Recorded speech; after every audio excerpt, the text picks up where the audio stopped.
Hey guys, what's going on? F5 here, and welcome back to Tainted Grail Fall of Avalon. Since we last left off, if I do recall correctly, we had just been basically running amok and doing a few things. There is a new patch and a future patch available that are coming soon, apparently. I just wanted to mention that because it seems like something big is about to, come to fruition. I'm not sure whether that's going to be a good or bad thing, but I guess we'll see.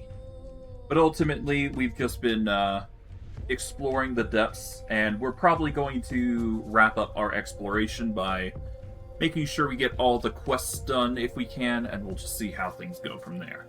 But I digress. Without further ado, let's just get into things and see what happens.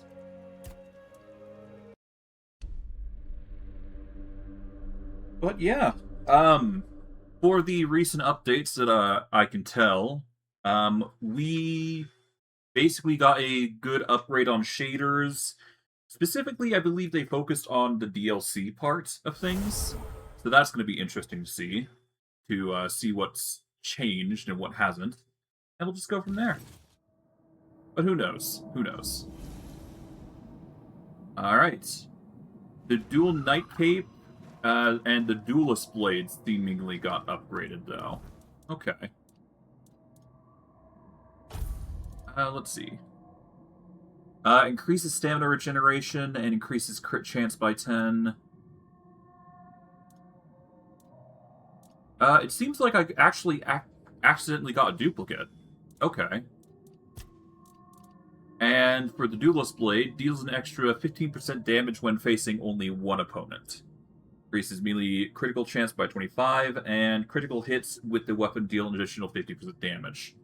So if you're looking for something, there you go. For now, though, let's go into our stash here and stow what we don't need. Do we need this? We're keeping it just because... Increase physical damage by 5% of your current max health. We store the Blackwater gauntlets. Keep the Blackwater Cuirass, because that increases by max health.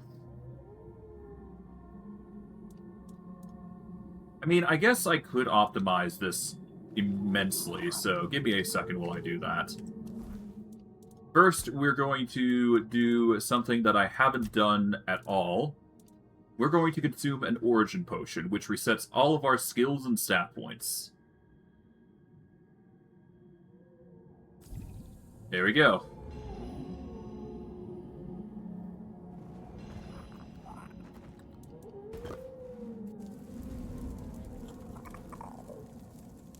Alright, time to level up. We've got 90 points available, 83 into skill trees, and King Soul is 5 points. Alright, let's go first into attributes. We have one in all of them.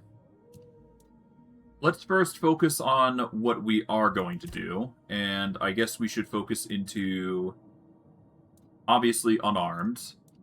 So, unarmed should be maximized. If we kill an enemy, we want our attack speed to increase by 60%. Consecutive hits increase our melee damage. And opponents with 40% or higher max health take 40% more damage.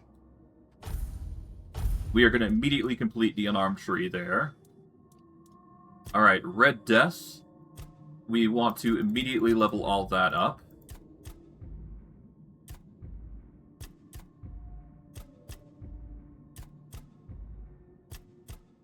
We're going to have max points into this tree specifically.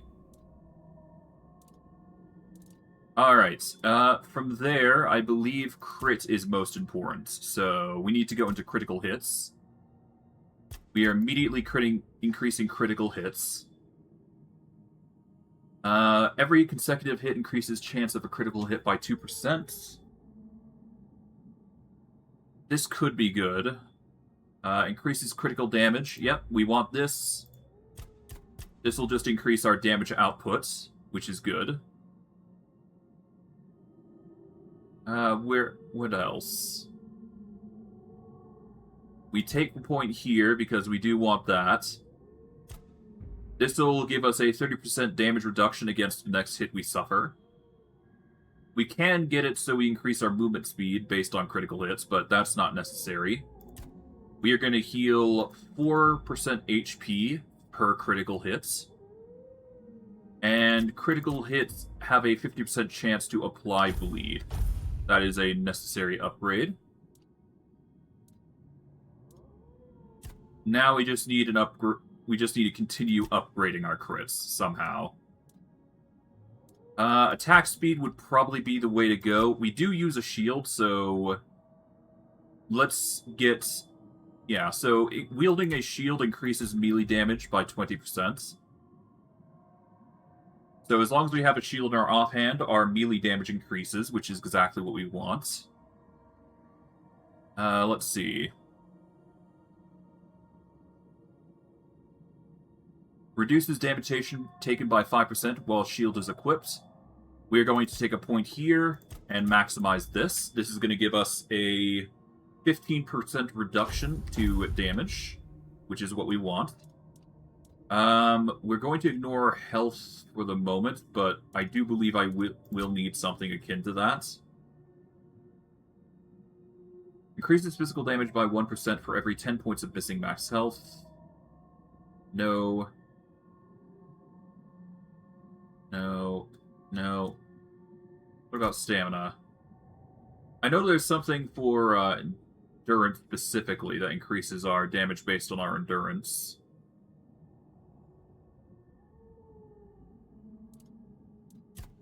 Let's see. General, here we go.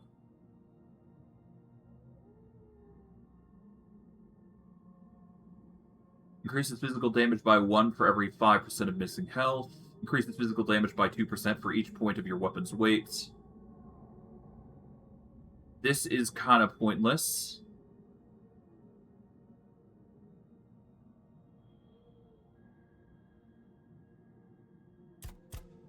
We'll just take 5 points into this. This is going to increase our melee damage by 25%. What else was it? Dexterity...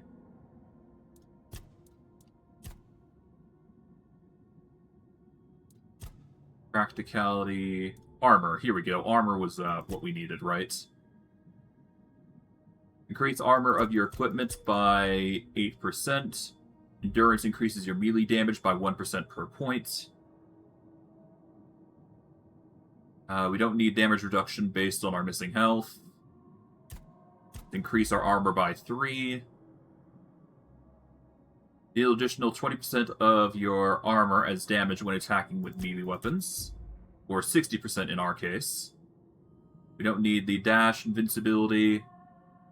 Increase armor weight threshold by 5%. We don't need that. That should be good enough. Alright, so attribute-wise, we currently have a melee crit chance of 17%. Let us unequip everything.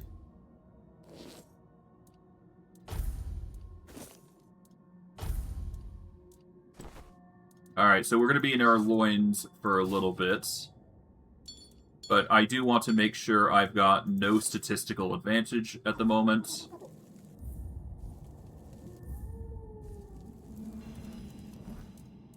Okay, so character... Attributes, here we go. Alright.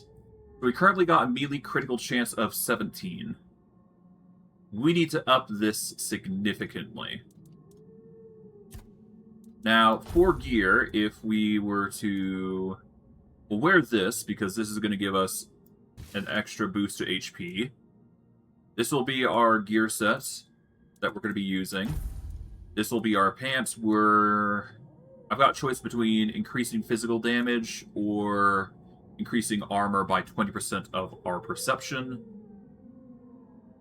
I'm not sure if I want the undertow, but I am going to use a lot of it to get a bunch of armor anyway, so this might be good. Obviously, we want the helm per endurance points. We then got the boots, which increases melee critical chance by 33%. Then we've got the gauntlets, which increases unarmed damage by the amount of armor it provides. Yep.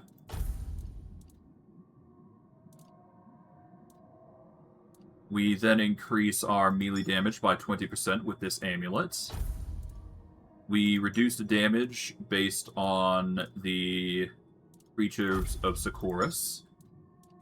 And the cloak here, if we ignore the dual knight cape, which is probably for the best, we just stick with the penitent cloak for now. The only benefit we're getting is the melee critical chance, but we need a 5 strength and 15 endurance to benefit from it. So we at minimum need that. So let's level up 5 strength, 15 endurance at minimum. And we'll make sure we get all the requirements for our armor. So let's do that. So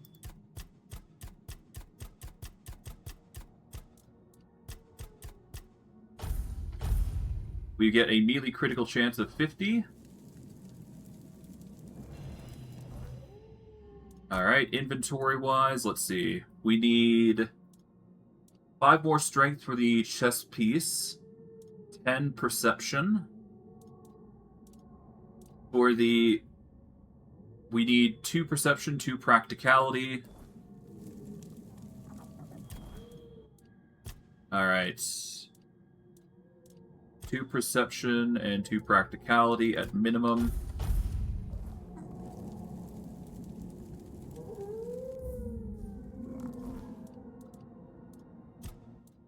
And we need 10 strength, 10 perception, and 6 practicality.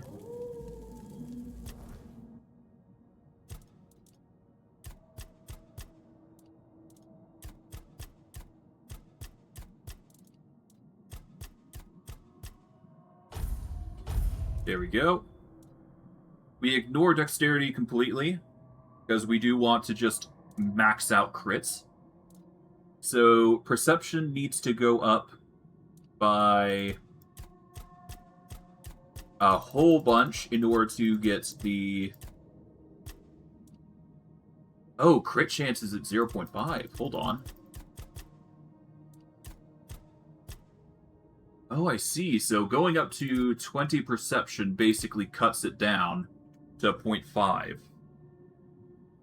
So we get minimal gains after that point, which does mean that we get nerfed slightly as a result. Which is a bit of a bummer.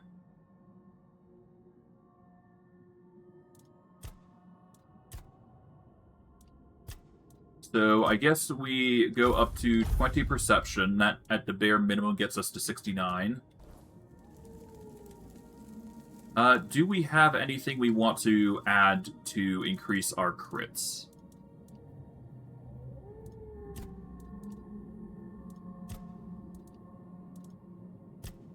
Because ideally we want to crit every single time. So let's see. What else can we do?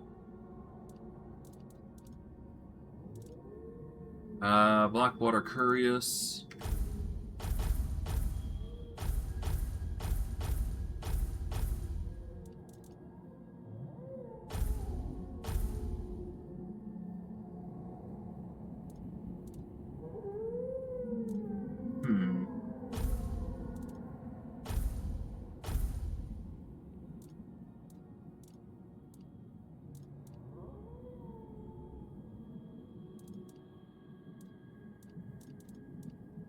I suppose there's also the 10% max health and stamina for the Blackwater Curious. It really depends on whether I want the max HP one or the max health. Or max health by 1 per level or the max health by 10% one. Guess it really depends on what I prefer, huh? But let's see. I suppose I could wield the doublet of the Last Jest, which would increase our physical damage by 100. It just decreases incoming healing by a ridiculous amount, and we need critical anyways.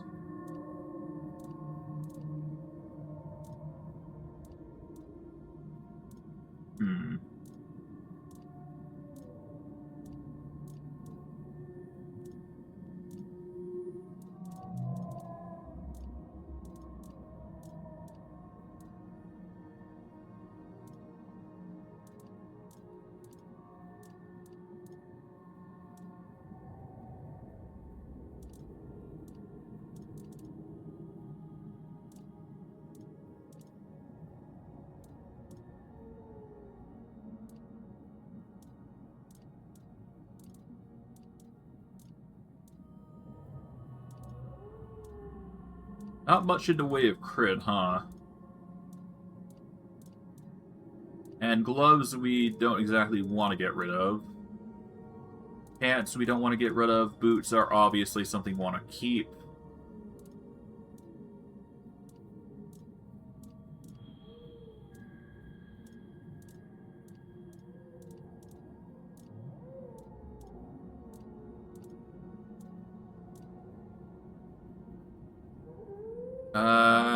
Increase critical chance by 20%, but also increase incoming damage by 25%.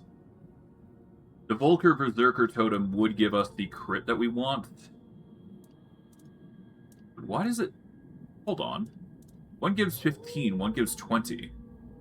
I'm actually curious why that's the case. Does it upgrade to a ridiculous degree? Let's check.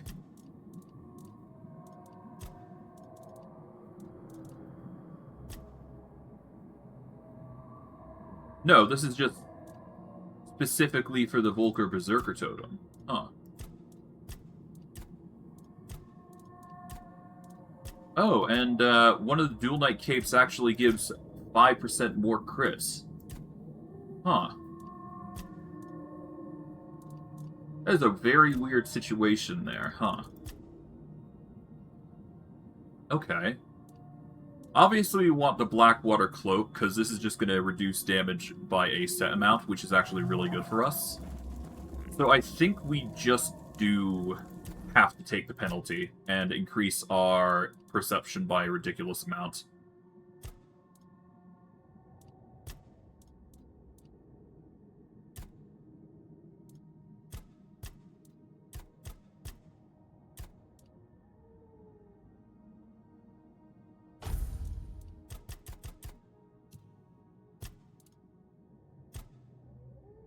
Okay.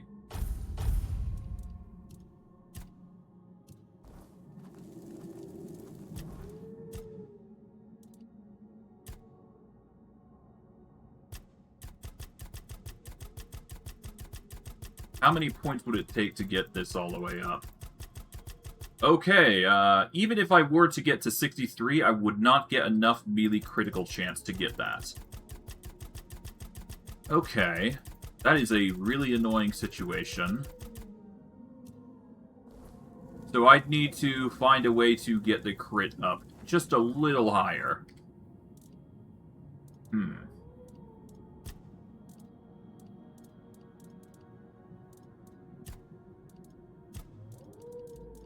Well, the only other thing I can think of is increasing our crit via the amulets. The Stone Warden Talisman, I mean. If I were to go with the Stone Warden Talisman, there is two types. There is the one that increases critical chance and critical damage, or the one that increases crit by 10, which is probably what we're going to go with. It seems like there's been a few changes in regards to the items to prevent a full crit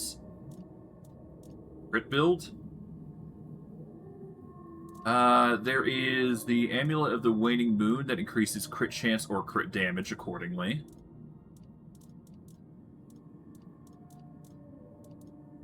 It seems like they updated the Blood Rum to have it so it's listed as 20%, not 120%. Which is good. Let's see. What else can be done here?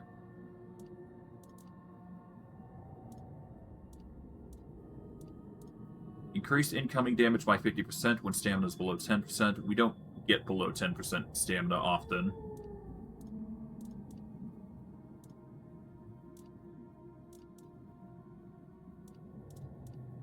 Let's grab one of the Stone Warden amulets. It appears that some of these amulets aren't going to be working as intended, so we just got to be careful. The Horned Warden Amulet. Spell power by 15, critical damage by 15, spell power by 15, magic. Yep. Okay.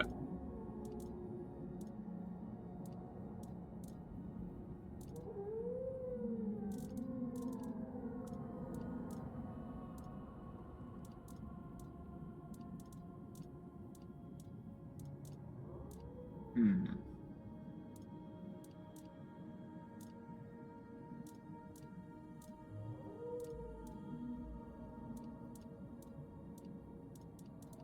Increased critical chance by 3%, increased critical damage by 10%. I guess we could go with the Perilous Orb. If there were plus variants, that would be nice, but I don't think we're going to get that luxury. But I can equip them, I suppose, if need be.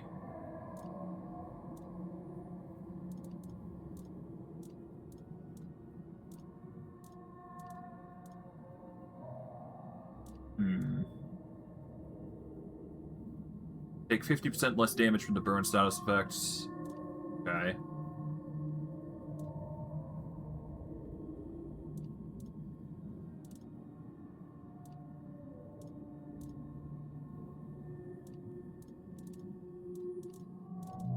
Yeah, so I guess this would be the way to go. If we sack the damage reduction from the breakwater, this would probably be the way to go. So that's 6 increase, that's a 16 increase ultimately with the amulet and whatnot.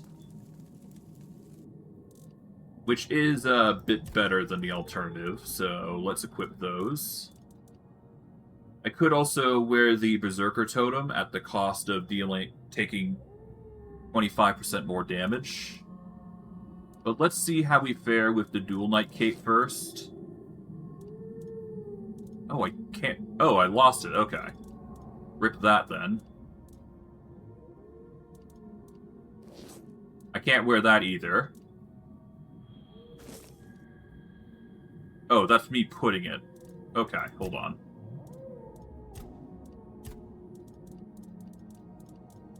Let me quickly grab those back out.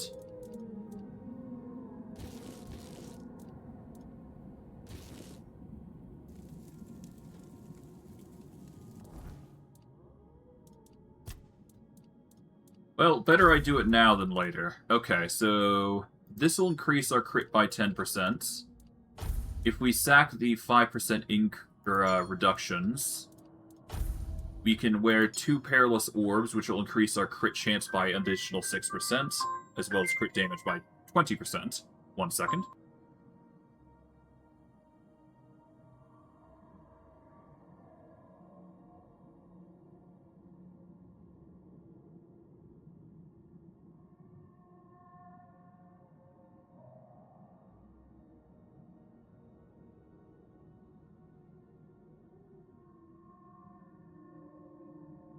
Alright, I gotta do something real quick. I will be right back shortly, but once I'm done, I will continue optimizing, and then we should be good to continue. See you guys in a bit.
Okay, apologies for the delay, I'm now back. But yes, with this, we have a slightly bigger damage threshold to work with. We're nearing the 100%, I do believe. So when does 0.5 become an issue?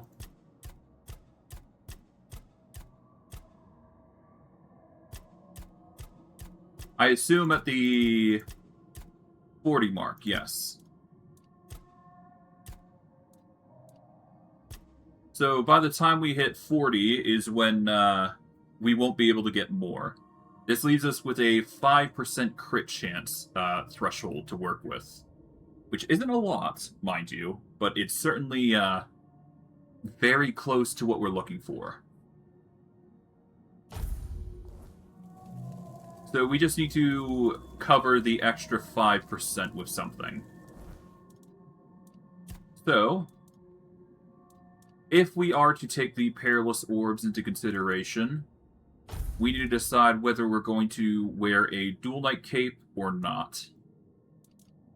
I guess if we were to wear the Dual Knight Cape, we would get our crit threshold, like, rather easily.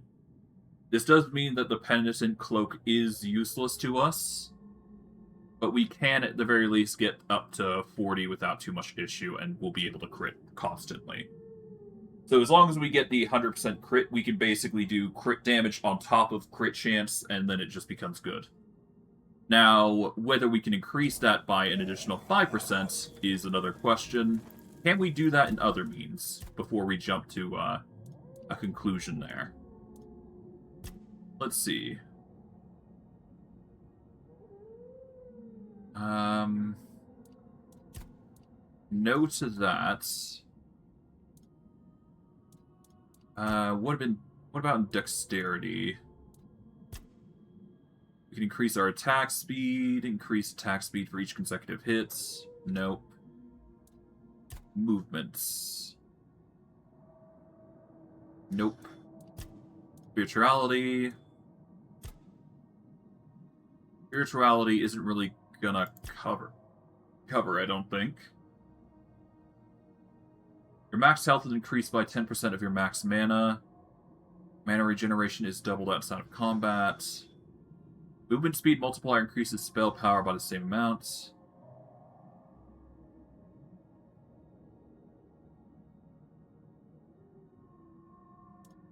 I don't necessarily need to, but I could get Invigorated Energy in the future, just to increase our max health, based on our mana. So that might be worth investing into. Let's see, stealth.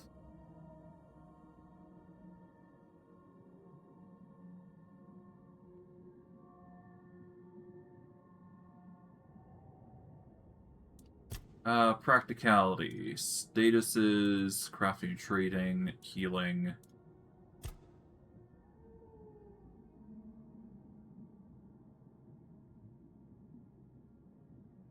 Okay.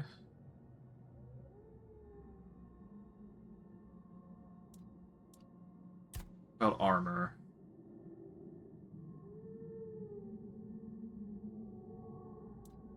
No. Okay, so it doesn't look like there is any real way to get more crits off in the skill tree here. King Soul we'll worry about later, but it does look like Perception 40 is going to be our go-to here. So we're going to go with a Perception of 40. That's going to be the core of our build. And that's going to actually help increase our armor by 20% of our perception.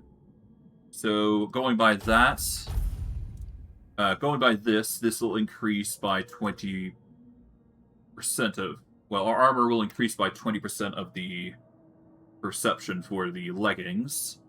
So 20% of 40. That is basically 8 points of armor, which isn't a bad value, but not a amazing value. But I digress. We'll increase our practicality up by 10, because that seems like a logical increase. We don't really need dexterity in this build, so we're just going to max up endurance now.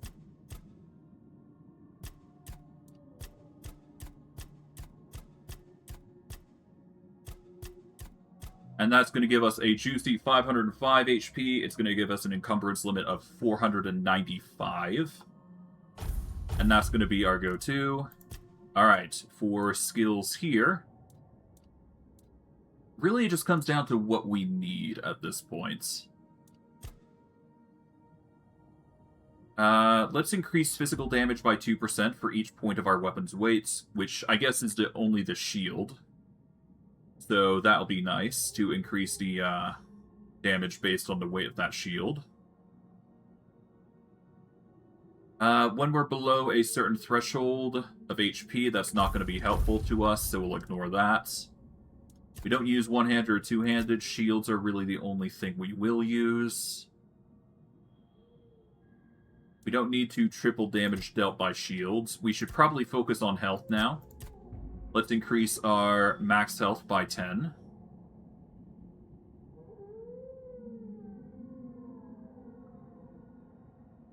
Each enemy killed increases your physical damage by 5%, up to 50%.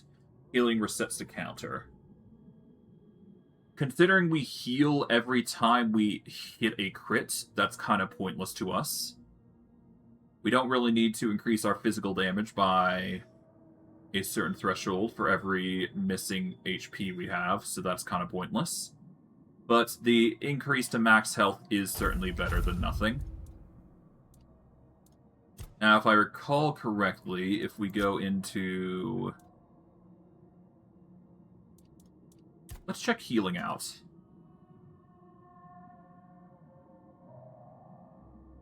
For 2 seconds after taking damage, next hit will heal you for 5% of your max health. Well, that's ridiculous. Increase max health by 5%. Resting gives us a bonus. Nope. If an enemy has an active status on them, they take 10% more damage. That's actually pretty good, because we apply bleeding on our attacks every time we crit, with a 50% chance of triggering. That's good. We don't need that. What else can we do? I believe spirituality was the way to go. We take mana battery, and we take 2 points into this, so 20% of our mana, or our max health is increased by 20% of our max mana. It's not a lot, but if we were to get this, it would increase by 20% of our current MP. So if we were to add 30 to it, 46, so 30% of 76, I guess? That would be 22 points of HP. And if we find ways to increase our MP even farther, there we go. So that could be an option, if we so desire.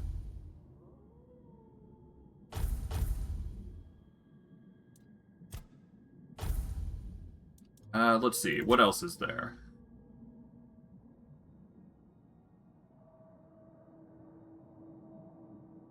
Dealing elemental damage applies corresponding elemental buildup.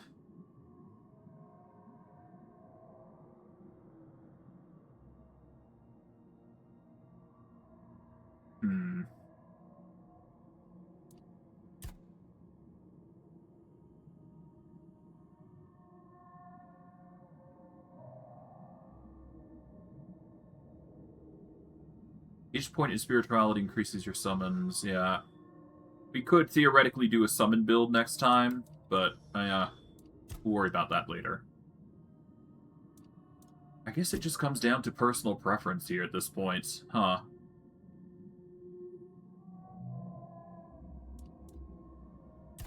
What does parry do?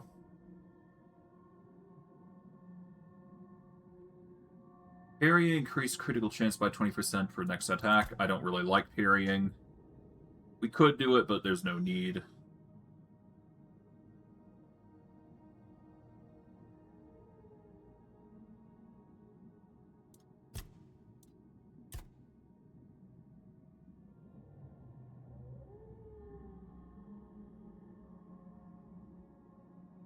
Fully restored stamina causes you to take 50% less damage.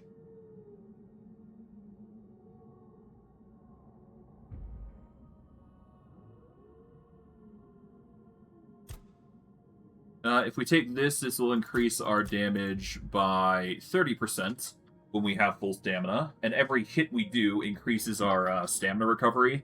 So we're basically just getting a free 30% increase to damage output.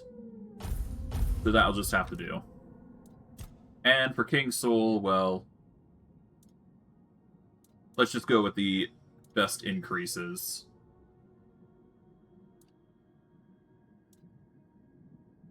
Damage increased by 50% for each enemy killed. You receive 50% less damage.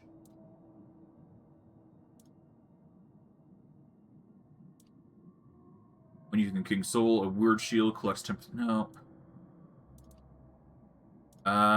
When using King Soul, your physical damage and spell power increases by 50%.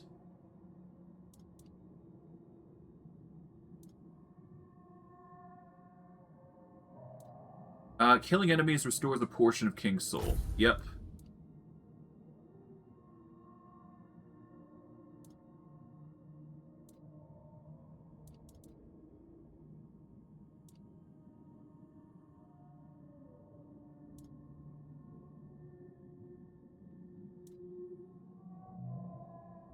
When using King Soul, you deflect all incoming projectiles. This is just a good protection buff.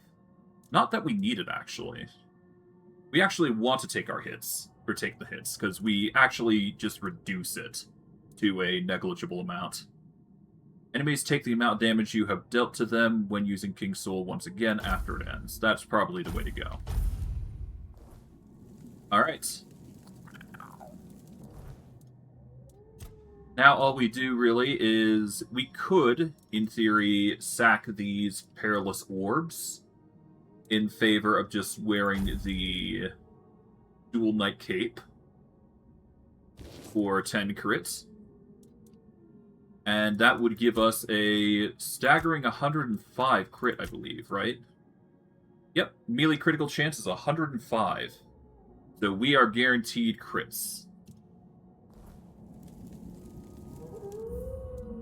Let's see what else we can do. I could sack these Perilous Orbs in favor of other rings. Alternatively, I just sack that idea and just go with the Volker Berserker Totem, which would guarantee me a 20% increase at the cost of increased damage. But because of the reductions that we're doing, it's going to be reduced even farther. But these pants would effectively give us 8 armor, I believe, right? Because we have 48 perception, which gives us 20% of that back. So that is 8 armor, so that's a total of 10 armor. So is that better than this? No. Unfortunate. This is actually better, so we just stick with that.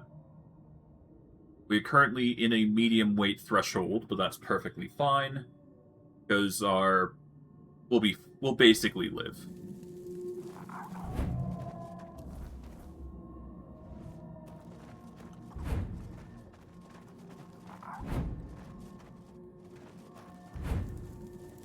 Okay, so they've changed it a little bit on the dash. It seems like we won't be able to dash multiple times. Oh, no, wait, I can. Okay. I just have to spam it a little bit. Otherwise, I think we're good. So, yeah, I guess we're going to be rocking the Dual Knight Cape. Yes, we won't get our damage reduction, but that is a small price to pay. I guess technically I could also lose the Perilous Orbs as well, but yeah. If I really, really wanted to min-max, I suppose I could. But this is going to be the best build for us, at least going forward. Now, I guess, comes down to, the Sara's skill tree. We do have to respect this anyways. We'll, have to do that real quick, I suppose. So unless I can get more crit from, the Sara's skill tree, there's not much I can do. We're gonna need that, regardless.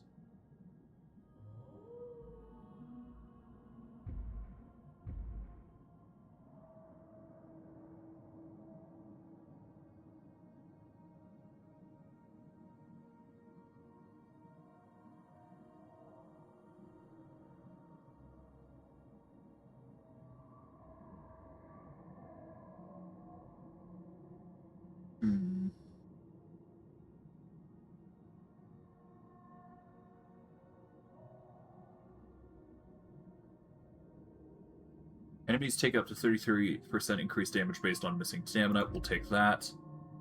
We do want to build up to this, where 50% of our damage from a critical hit is dealt to nearby enemies. That is going to be near constant. How about Rogue? Let's see.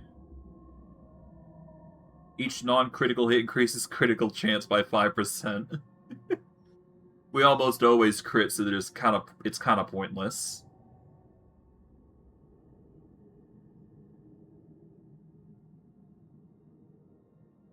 Critical hits apply an additional stack of frailty.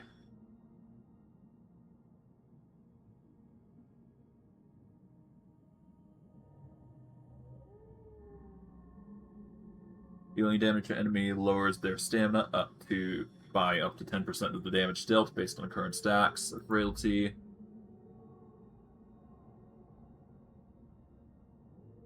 Dealing damage to non-boss enemy who is staggered and has less than 33% of their max health instantly kills them. Huh.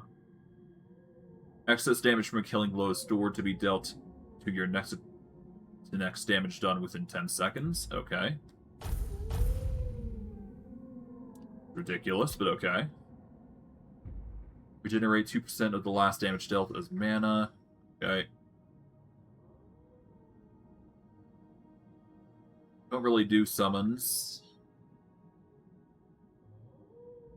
We'll do this, because we do have a shield.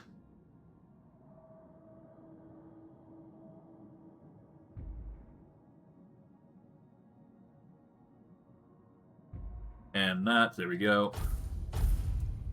Alright, that'll have to be it. We've basically done the best that we can with everything that we've collected thus far, so let's just hope that's enough. Now, let's get into the questing. It took me a lot of time to get all that sorted, I apologize. We need red floating flesh. But let's see if we can't find what we're looking for here.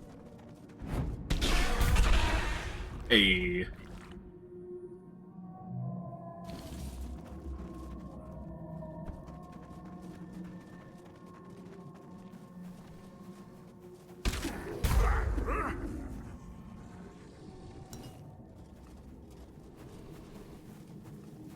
I mean, I guess we're just on the hunt.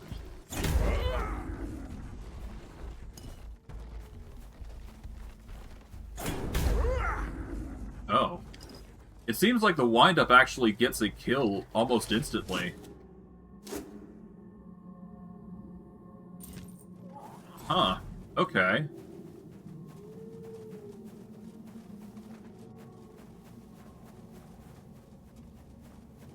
I didn't know the wind-up was so powerful. Ooh. That's a one-hit KO. Okay, so our hits are doing ridiculous amounts of damage, especially if we wind up like this. Effectively a one-hit. It's kind of impressive, if you think about it.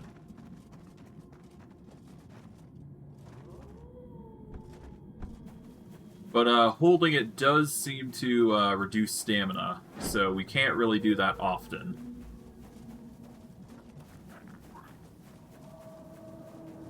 Which is a bit of a bummer, but it could be worse, to be fair. But alas, let's go over here into this zone. I'm sure we're gonna need it.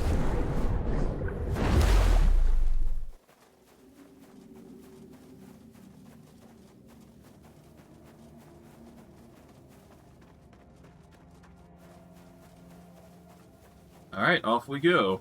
Into the Maw of the Current. It's as gloomy here as in the Lord of the Depths' own backside.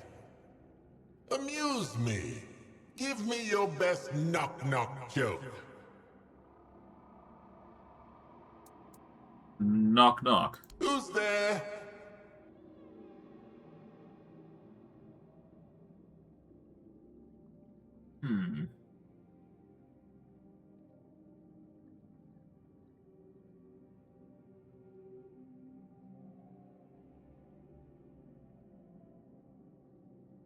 I don't know. A spell, Armageddon, Boo, or a guard?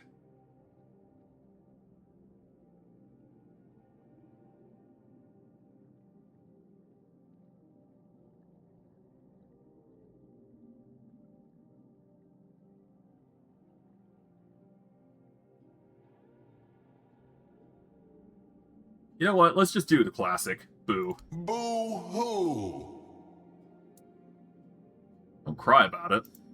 Yeah, sorry, heard that one before. Have another go. Fair, fair. Hmm.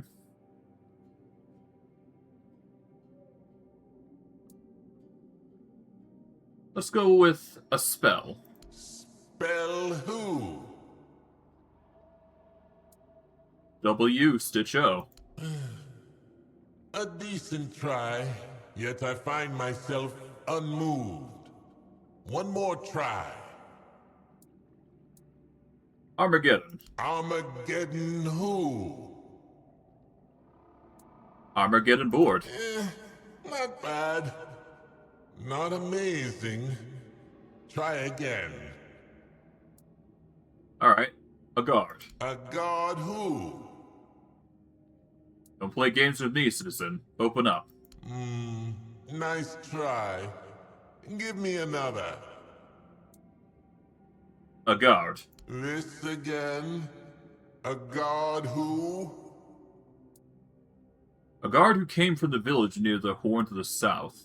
The fortress on the surface. It was built with the blessings of the Lord of the Sea. Yeah, I know. We call him the Lord of the Depths around here.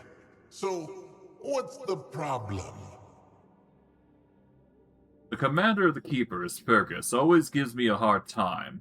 Everyone gets higher pay than me. Even Ordon, that drunken ass. Well, tough luck, buddy. A lot of us work dead-end jobs. Not that I blame him. Things haven't been the same since weirdness took over. Our firstborn Laura. The sweetest thing. I got into potions and mixtures to cope. Bad ones. My mind hasn't been the same ever since then. I'm listening. She was just 7, man, and I chased off a rabid wolf from our gates from some time ago. An ugly, sad, flea-ridden beast. But it has her eyes, her exact eyes.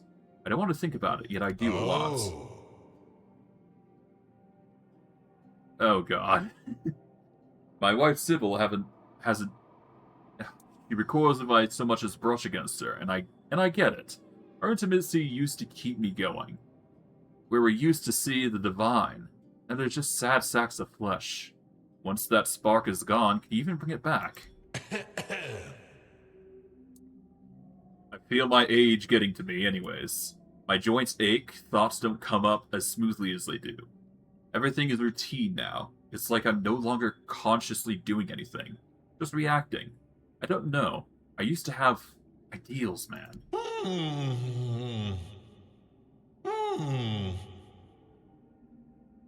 I don't sleep anymore. I just walk and stare at knives.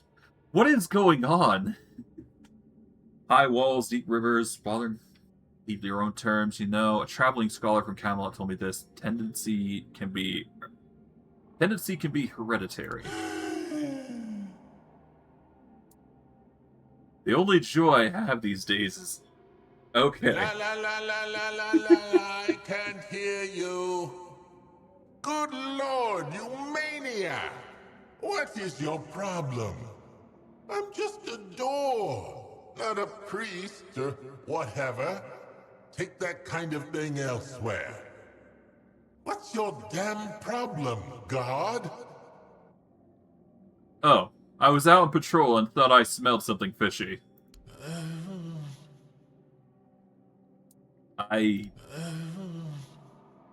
What's there to say? Go. Just go.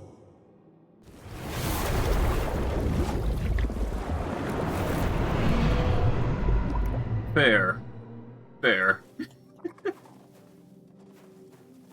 Unfortunately, that's just the reality of it. I don't know if there was any good joke books that I could have drawn upon, but you know what? Probably for the best. Ah, well.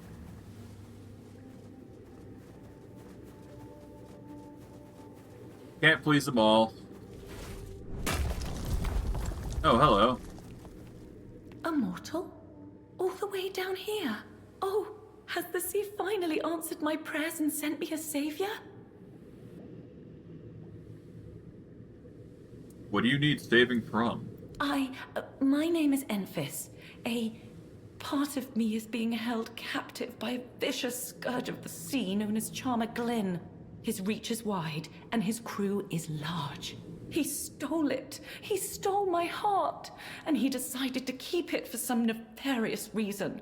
And as long as he holds it, I am at his mercy.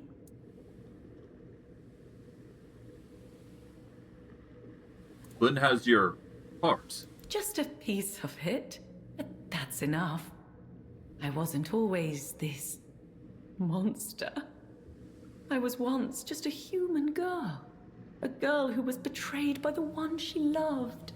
In despair, I threw myself into the sea. But instead of letting me rest, it gave me this life. This half-existence. Neither human nor Morgan. Without the remaining piece of my heart, I am nothing. How did he get your heart? I told you, didn't I? He stole it. Filled it with empty words and false promises. And then he broke it into pieces. The rest is scattered into the sea, lost forever. Just as I had hoped to be. But one piece he still keeps, and it haunts me. He haunts me. He's like poison flowing in my very veins.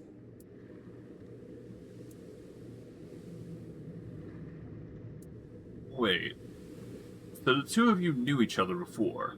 To my shame, yes. But it doesn't matter anymore. The past is the past. I only want to be free of him, once and for all. He's hurt me enough. He doesn't get to keep hurting me. Not anymore. Have you tried asking him for it? Asking? He's a scoundrel and a rake, and I never want to see him again. Am I supposed to go begging for what is rightfully mine? Never! Besides, he's a known brute. He'd probably just kill me the moment he saw me. Well, I can help you get your heart back. Will you? Truly? Oh, thank you, thank you. I promise you won't regret it. Glynn has treasure in abundance. You can take whatever you like from his hoard. It would serve him right to lose everything all at once, just as I have. Right. Alright, well that's another quest on top of everything. Nice.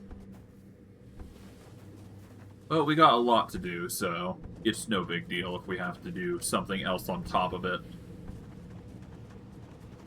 Let's go in here.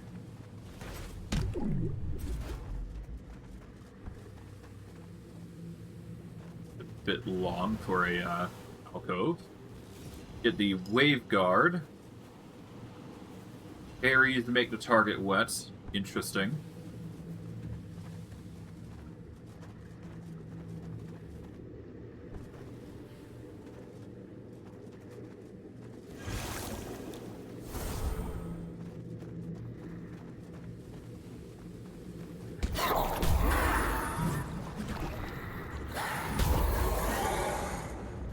Okay, so wind-ups actually do way more damage for me, so it might be wise for me to actually constantly use wind-ups from now on. It just does more damage output, so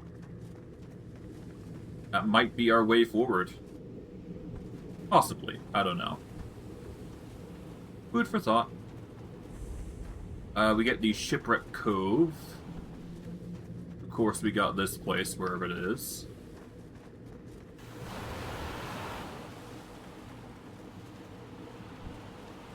Give me a moment. I need to put my glasses in. There we go. Now I can see a bit better.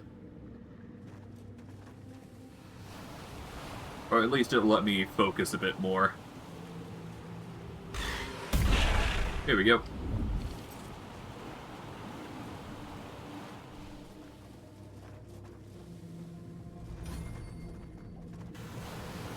Oh, right, and I can also sneak if I so desire. I haven't been doing a lot of sneaking as of late.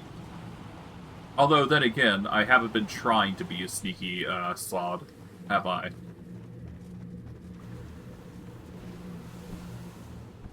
Guess we could hop down here. Slow fall potion, blessing in a bottle.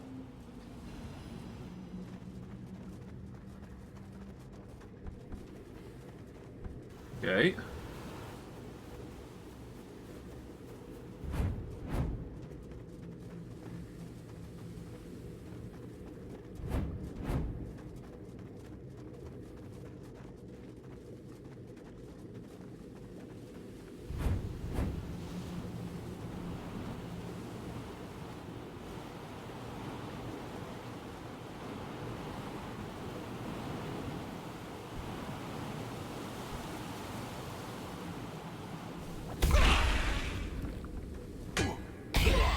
Here we go.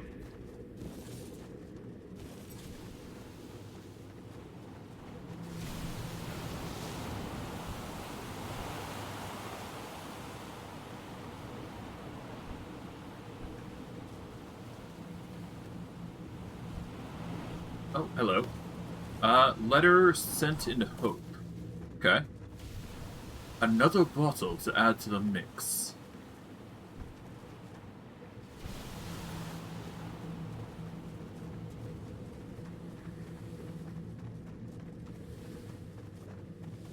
There's probably some enemies up there. No reason to engage them. But, there is this cove here, so I guess I could check this out. Let's check out the shipwreck, see what's going on here.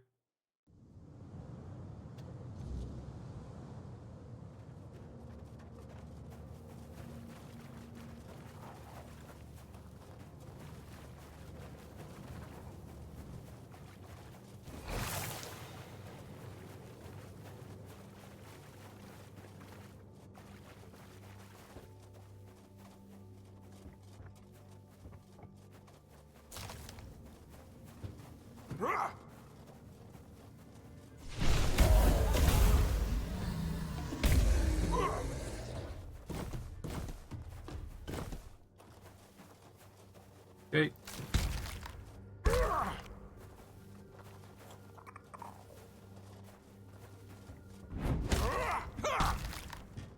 I mean, I guess I could just sprint and grab everything, so there is that option. Alas, I'm in no rush.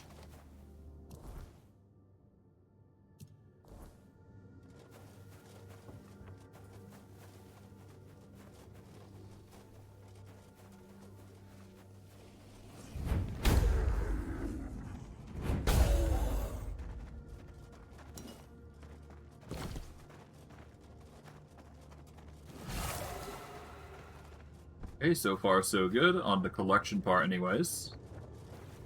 I mean, I could minimize, I could try sneaking around, at least.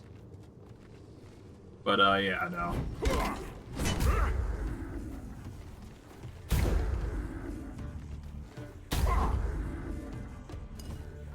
Yeah, no, just holding down the punch button is, like, literally the best thing. Just nails everybody in one shot, which is amazing.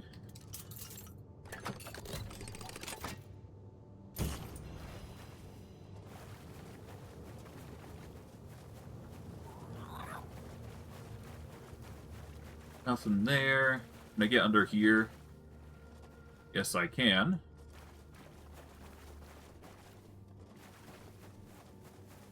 Around the underside, no, but I can certainly climb up here. I thought I could climb up there, but I can't. Let's just sneak down through.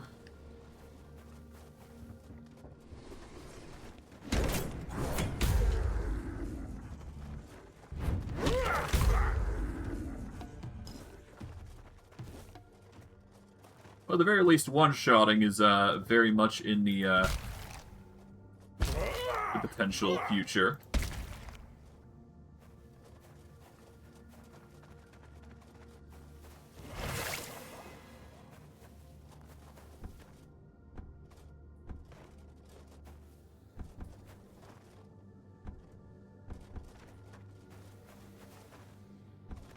Alright.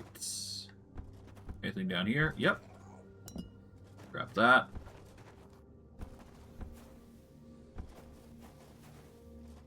Nothing over here. Keep going.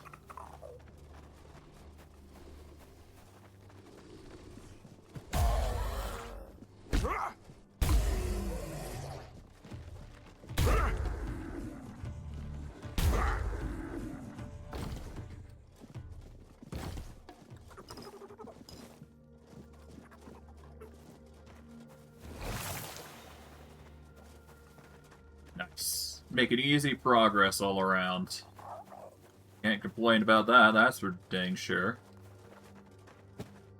Can't really go through there, but can't be helped.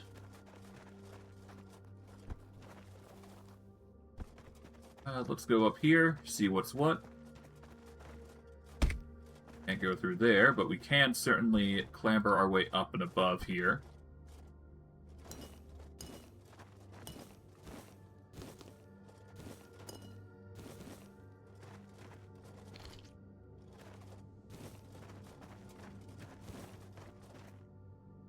Gem of Carrying and Smuggler's Knife. I suppose if you want to increase your carry weight without doing much, that's a way. Smuggler's Knife increases crit chance, it seems. Could hop up and over around here. Break the membrane here to get at whatever is here.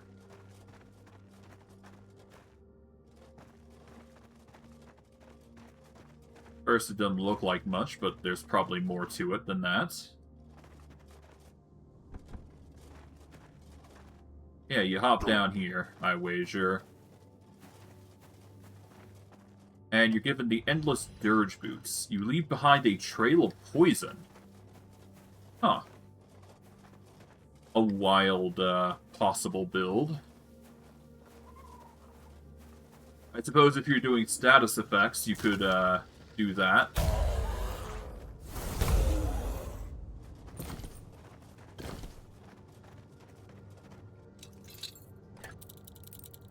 Let's level up to 85 now. I mean, hey, we haven't had luck with chests just opening in the right ways. I wanted chests to... I prefer chests that allow us to do this. So that way I can level up theft, but we haven't been lucky on that regard. So it's fine. We'll do this till we get to 85. Here we go. Done. Grab everything there. Theft is up to 85, which is good.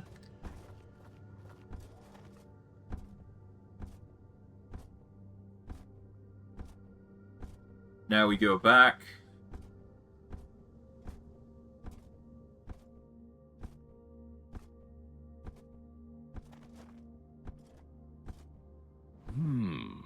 So you're the one who vanquished most of my crew. I didn't expect you to be so... dry-skinned. I thought she'd seduce one of the scions, yet she went and found herself a landlubber. And all the way down here, too. She's always been resourceful, my envies. Your crew attacked me. That's what they do, yes. Not much of a mind left in those conches. Doesn't matter. I'll have a new crew in no time. The dead are a dime a dozen down here. The sea always provides. Right. Enfys won't be yours for much longer. I'm here to free her from you. Free her? Oh, that's rich. No. She'll never be free of me. Just as I'll never be free of her. After all, she's the one who made sure we'd always be bound to each other.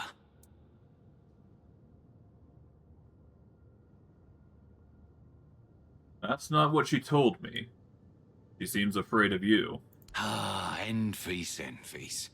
always weaving her little webs. Once, she even had a girl cast out of the village in disgrace. And why? Over a silly rumor that she and I had stolen a few kisses behind the barn. Yeah, she's always had a vengeful streak. Vengeful and manipulative. No wonder the sea loved her as much as I did.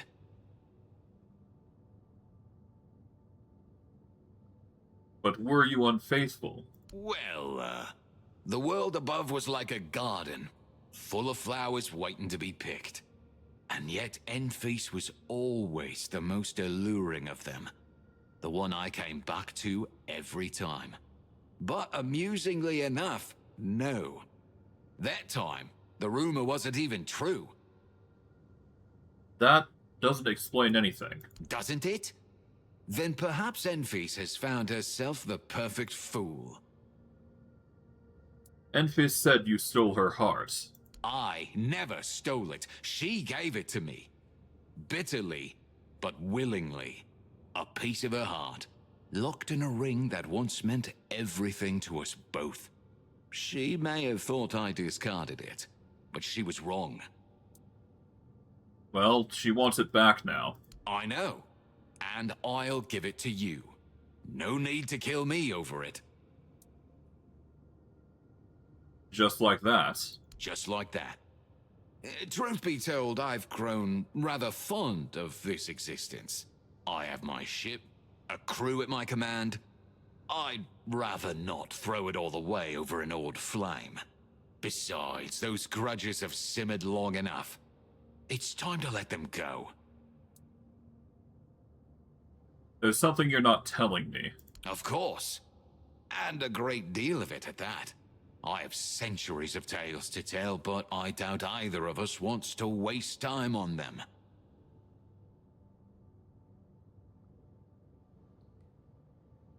Whatever you're planning, I could help you, but I need to know. Ah, very well. I gave her this ring a long time ago, when we were about to be married. But fate intervened, and it never came to pass. Enfys gave the ring back, saying I'd always have a piece of her heart. She just didn't know how true that would turn out to be. I never parted with it, even after she pulled me beneath the waves.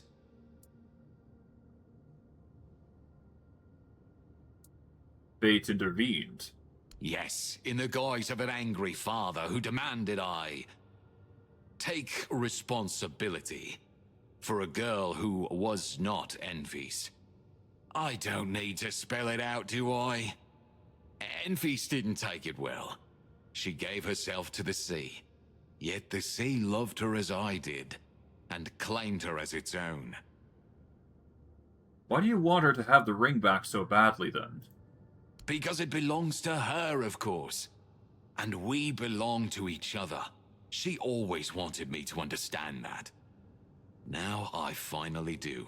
The ring will help her get over our little tiff. It will give us ample time to build a new understanding. That's all I'm willing to say on the matter. Fine, I'll bring it to her. I am glad.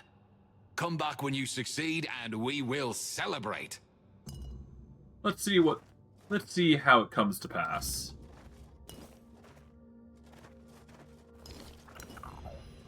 Both of them seem like a manipulative sort regardless, so it don't really matter what happens, in my opinion. So I guess let's just see what the better ending results in. Whether this does end up being a better ending or not, it's hard to say. There's always a morally gray situation coming in. And what was the ring that we were given, if anything?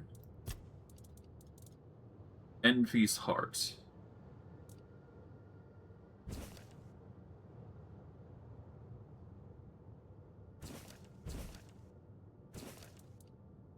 Tidebreaker, Endless Dirge Boot, Smuggler's Knife. Increased critical damage by 26% per each dash encounter. Or each dash counter. Huh.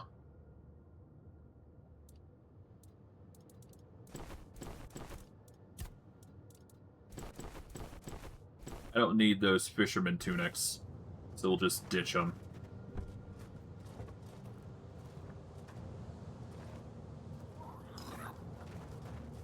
Well, let's go inform her of the situation. I will speak the whole truth if I can. Let her know that I decided not to kill him, but I did get the ring back, so... I think that's only fair, given the circumstances.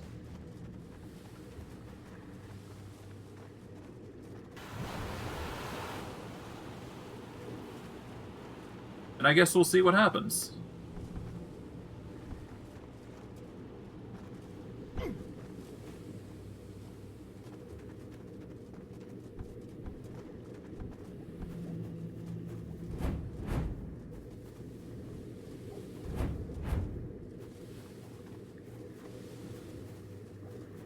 Heyo.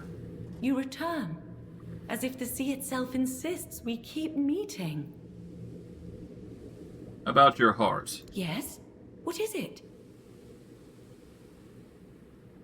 I have it. Glyn gave it to me, however. He gave it to you? Why? He says he wants to reconcile. Really? After all these years? And you? Do you trust him? Do you think he's being truthful? 1 second.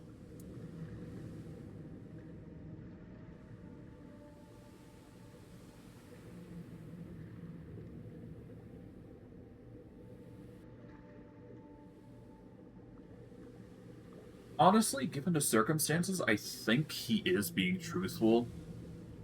I don't know why, but perhaps this is for the best. I don't know. I think you should accept it.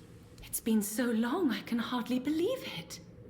Well, perhaps he finally saw the error of his ways. Perhaps, once I'm whole again, I'll go see for myself. Finally sink my claws into someone's flesh and truly enjoy it. You may go, mortal. I need to... What is happening? My head, it's... No! Stop it! I won't let you! I need to go to Glyn, so we can be together forever. Oh, no. Just as I wanted. Just as was promised. Just as was promised. Yeah, I had a weird feeling that might have happened, so... It's a good thing there's load saves that we've got. It's a good thing I could just load, worst case. And it's a good thing instances like that, happen. But yeah, let's go with the other option. Honestly, I feel like deceit is going on here.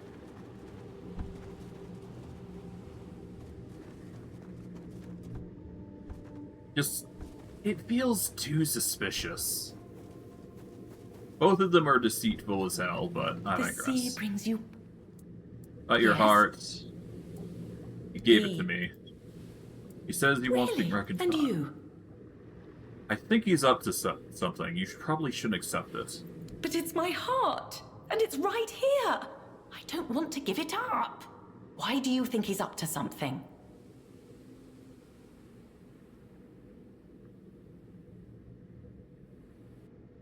Honestly, he seems obsessed with the two of you being back together. He might have just... I think he did something to the ring. My ring? My heart? Are you saying he defiled what's left of it? Very well. If he wants us together again so badly, he will get his wish. Yeah.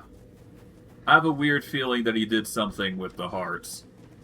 Especially given that reaction, so it's probably the best that I did reload. But hey, this is just my opinion of it. Both of them are very deceitful in their regards. One's a pirate brigand who probably lies through his teeth.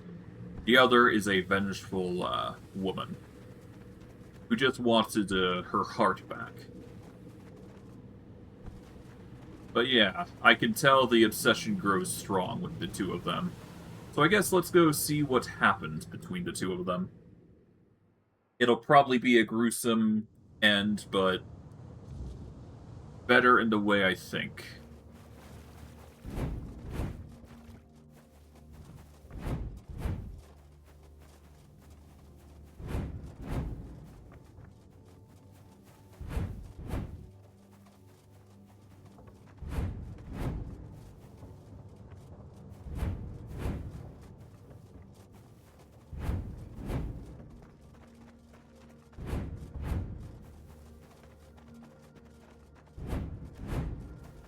I mean, it's not unreasonable to think of that situation being weird. Oh, it's you. Did you know that fool thought he could make me his thrall and then trap me? He even had a cage ready for me. Can you believe that? Oh, Glyn, Glyn, you never learn, do you?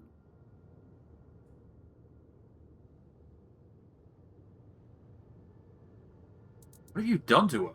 Only what he planned to do to me. He may be a scourge of the sea, but he's still not immune to a Morgan's call. So I made him mine, just as he wanted, though perhaps not as he expected.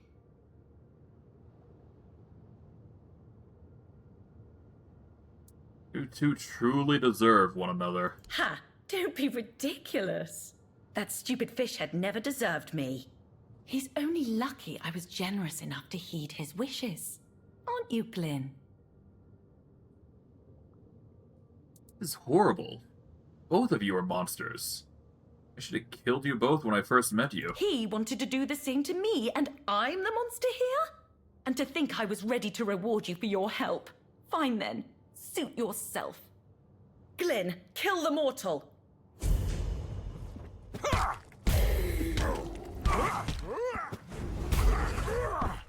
Yeah. No. Both of them don't deserve it. Okay. Well... yeah.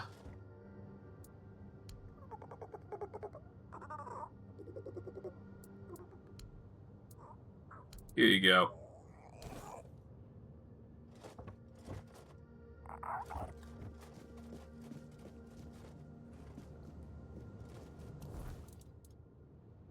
Alright, for killing them both, we get the Surge Heart Pendant, which instantly restores all optimal dashes, and increases incoming damage by 50%.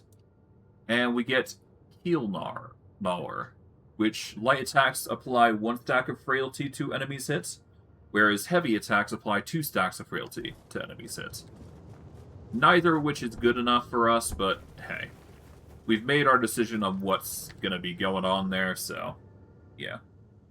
I think it was for the best that we did it the way we did. Both of them are pretty devious, to say the least.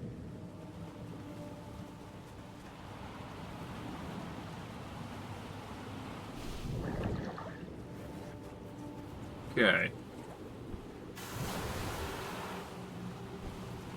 Let's explore more of this area, I guess. See what's what.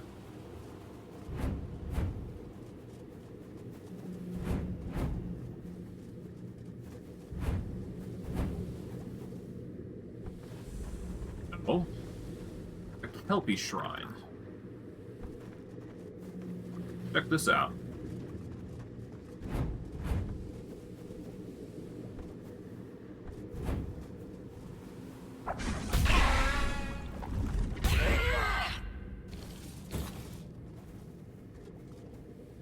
Okay. Let's break this up until we get Thefts 86.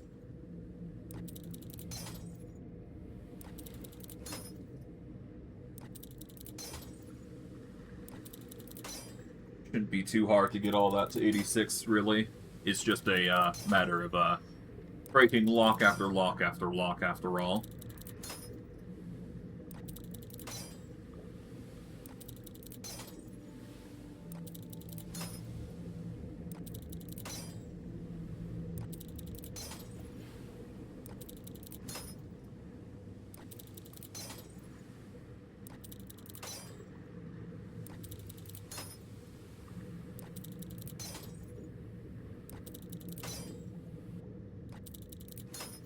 And one more. There we go.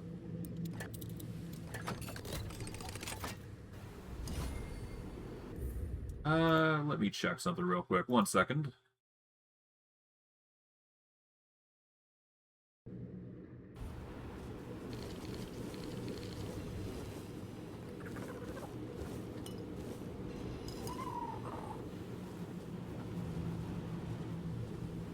Alrighty.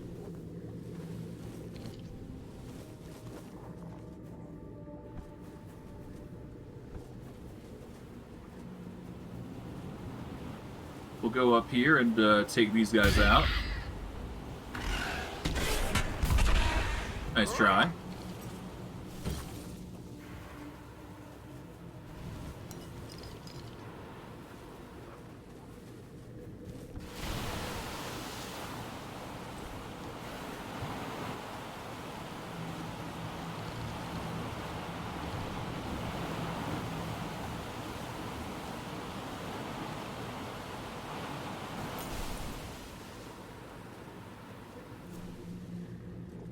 Okay, and that's all the items in here.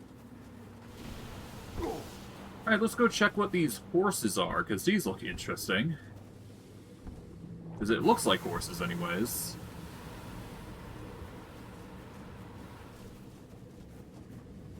Oh.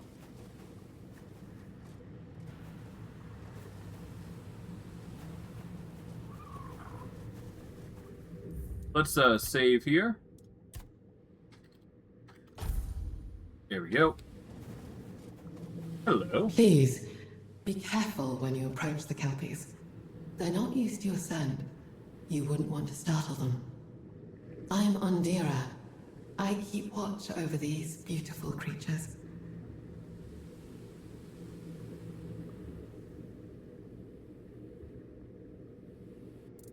Are you their shepherdess? Oh no. Kelpies don't need shepherds. They manage just fine on their own. I am here because I love watching them. They're so majestic. So beautiful. So free. So unlike the rest of us in Saras. Are you all imprisoned here? In a way. We Oh, can roam oh. the domain of the Lord of the Seas, of course. And my sisters and I are free to explore Avalon's shores.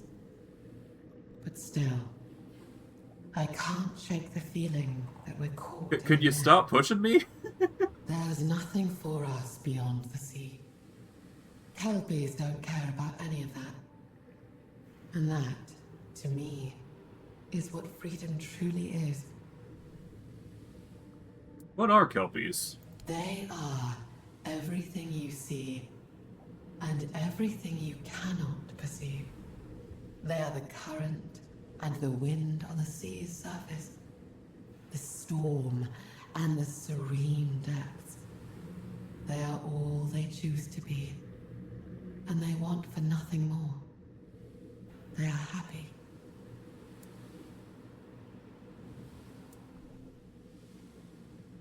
What's that altar by the pasture? That is the Kelpie shrine. They say it lends its strength to those who prove worthy and make the right sacrifice. But you cannot use it. Why not? Because the sacrifice it demands is Kelpie blood. And to get it, you would have to kill one. Do that, and you'd face not just the whole herd, but me as well. I've sworn to protect their peace, even if it costs me my life. You know the price now. Are you still willing to pay it? Are you interested in items from the surface, or things I found here? Of course. There is knowledge in all such things. You shouldn't hesitate to browse through what I have to offer. Most are nature's gifts, captured in vials. I expect something similar in trade. Alright, cool. Let's see. Okay, most of it seems to be kelp, algae and seaweed. There's a water flask that inflicts wet upon a target, and bulk tissue. Okay.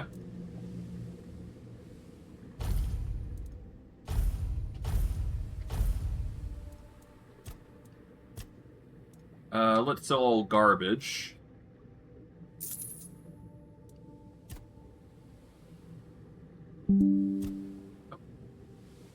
Just random things. Alright, let's see. Weapons. Let's just get rid of all these. We don't need these. Keep the mirror aegis. Lose the, yeah, we could lose the coral arrows. I've got no reason to keep them. I've got 3 different stacks of Undying Watch. Lovely.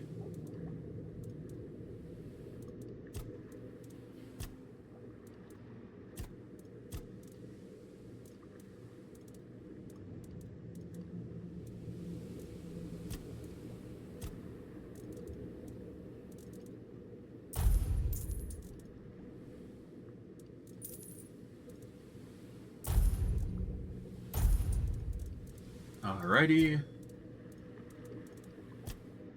Should be good enough. Respect.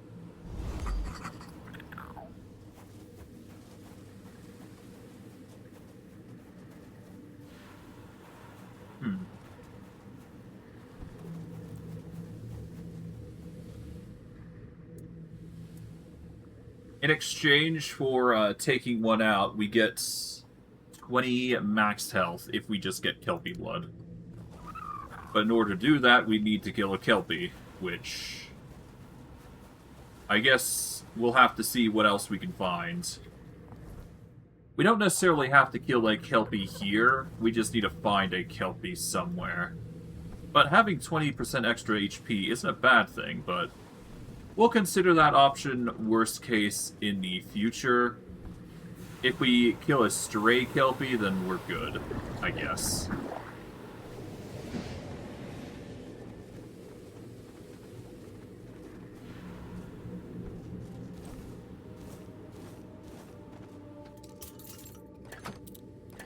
Oh, okay, this is another one we can use.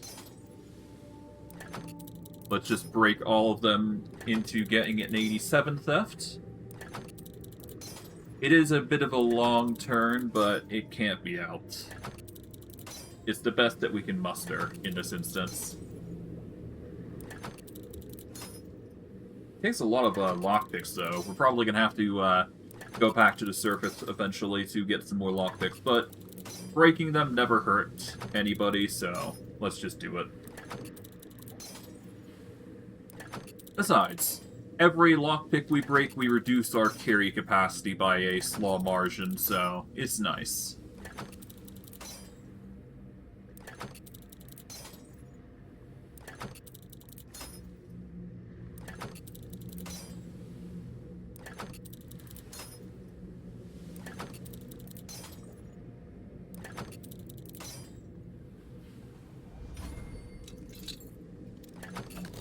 Here we go.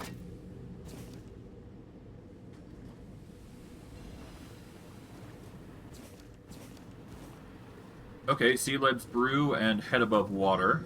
Nice.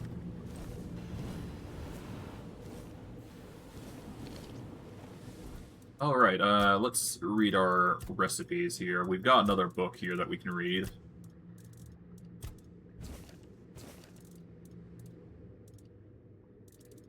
This gives us the recipe for coral arrows that we can make.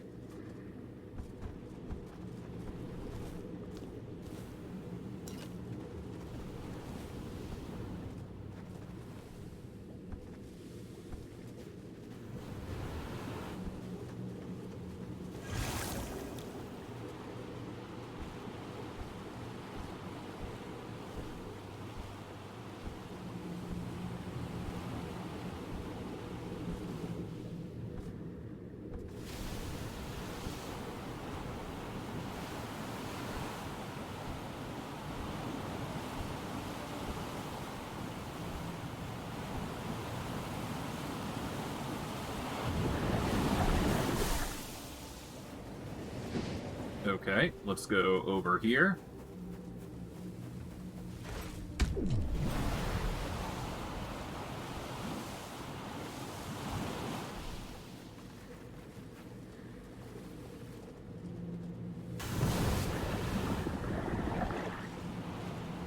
There we go. Launched up here. Where do we end up? We end up over here somewhere. Anything under here? Yep, there is the titanium tonic. What the hell is titanium tonic? Oh. Increased physical damage by 1% per missing health point, up to 100%. Okay.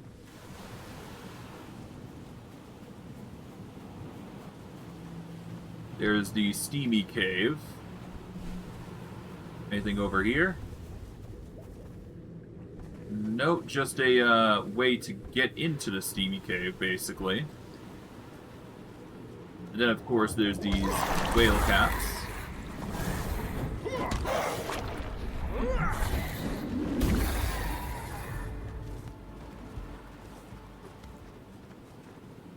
Alright. Let's break this until we get to 88.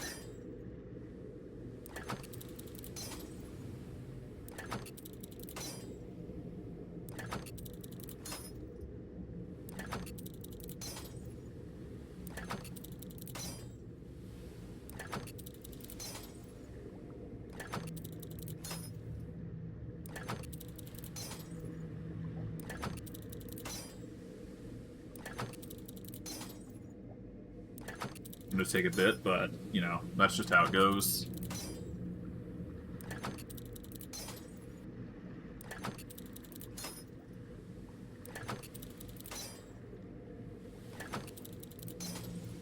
Almost there.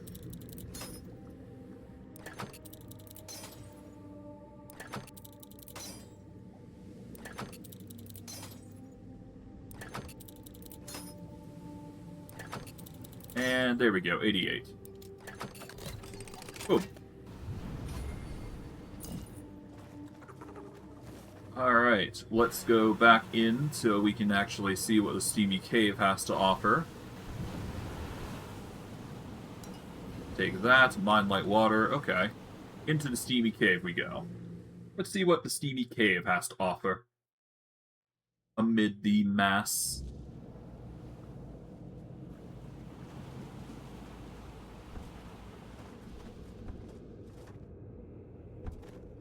Oh, I nearly fell there.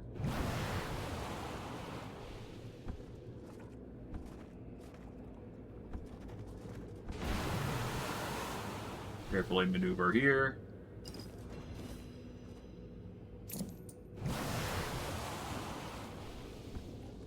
Down to here. To here.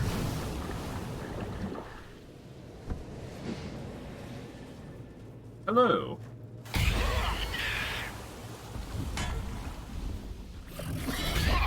Go down.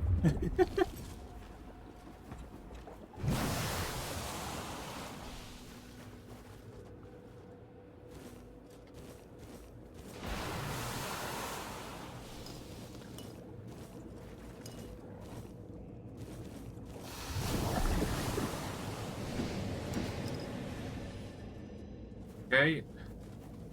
We are given the Sanctuary of Saurus and a few other places. Grab that. Let's go see what the Sanctuary of Saurus has to offer here. That's probably like a shrine site, if anything. And I'm mildly curious where this is going to lead us, so why not check it? Okay, so that leads us to a drop down. So yeah, we don't want to go down there yet, if we are going to go anywhere. Let's explore this place properly before we jump the gun, as it were. So this already leads to nothing.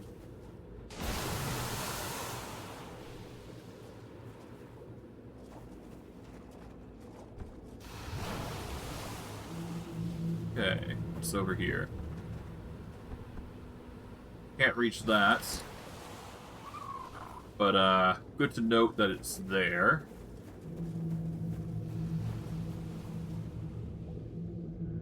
Okay, gathering scalding steam. Nice.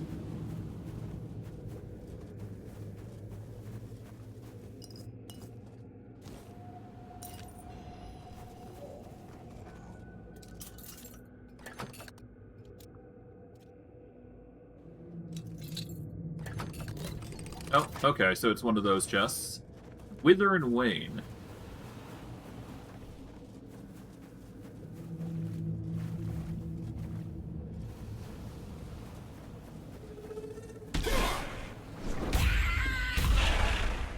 Here we go.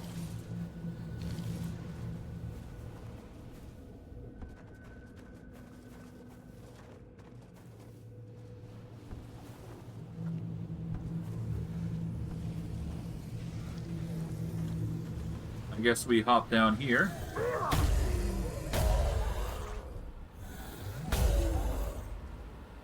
Let's just take all of it, because we have no reason to not.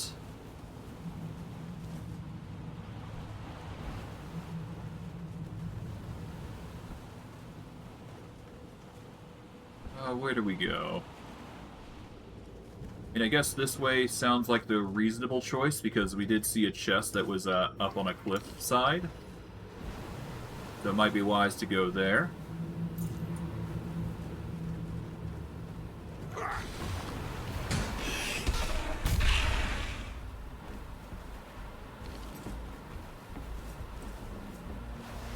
Not a lot of experience coming in.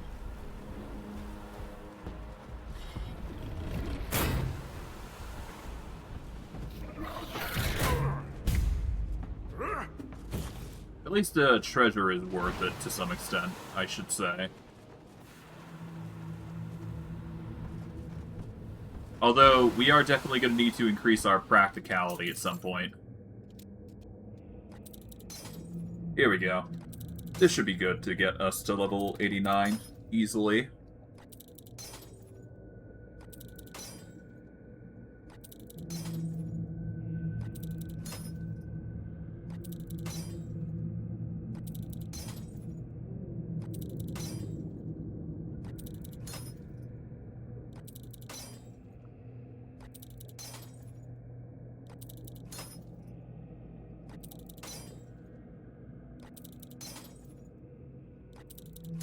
Okay, almost there.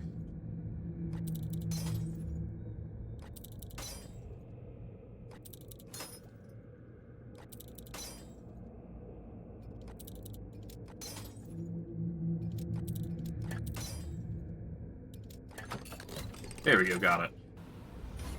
Get slack tide. Brings us to 89. Get the blessing in a bottle.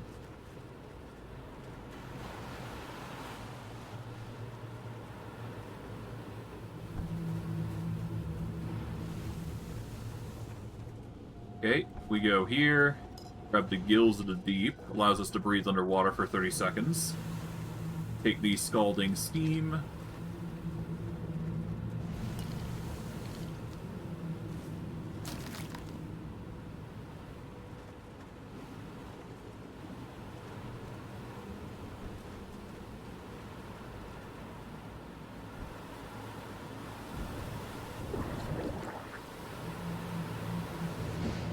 I assume the water is going to be scalding hot, but you never know.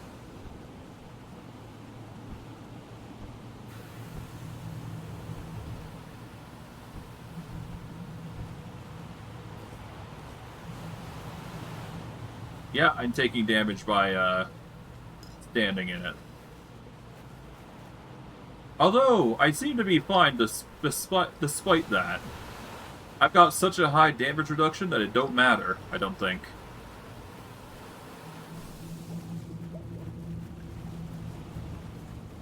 I may be boiling, but my HP just my whole body just prevents me from taking damage. I'm just built that different.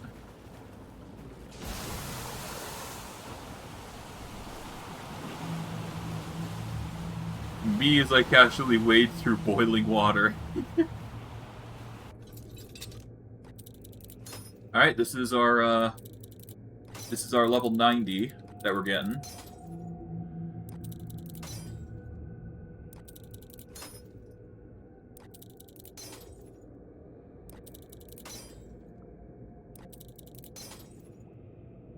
Shouldn't be hard to get 90 here anyways. I'll be glad once we get to 100 theft, so that way we don't have to worry about leveling it up any farther. But yeah, we got quite a bit to do if we want to level up everything else, though. We're gonna have to get into sneak, we're gonna have to choose some lighter armors, that sort of thing. But heck, everything one at a time. And this is the last one. There we go. Bada boom.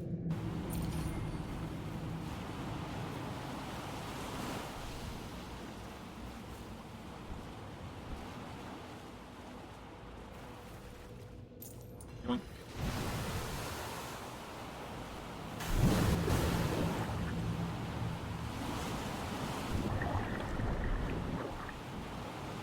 Hello.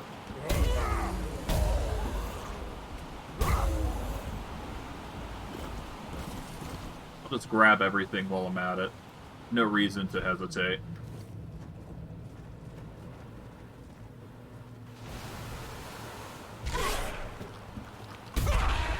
There we go.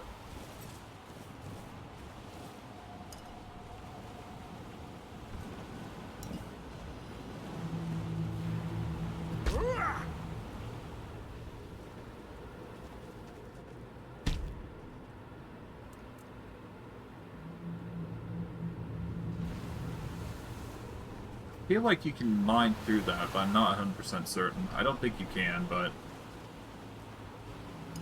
Hit it by Waller. I guess we'll jump over here. Let's see, where was I? I guess I can check this area here. Take you out. Alright, here comes level 91.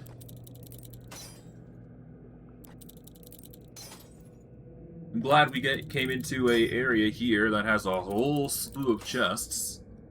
It's gonna make leveling up our theft way easier.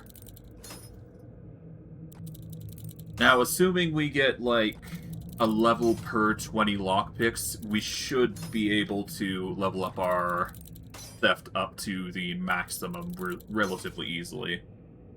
Worst case, I'll just go back to making some lockpicks, just enough to get us through. But, yeah. Should be fine. I'll only be worried once we hit the 20 threshold of lockpicks. But until then, I'm actually fine with wasting as many lockpicks as we need. It's an easy level up. Here we go. I'm wagering a guess that we will need to get enough to level up, though. We're going to need a little bit more.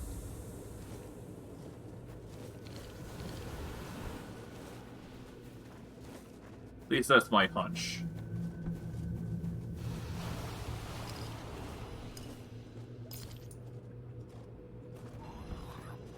Okay, we can go up and around over here if we want, but we don't need to yet. Good to note, though.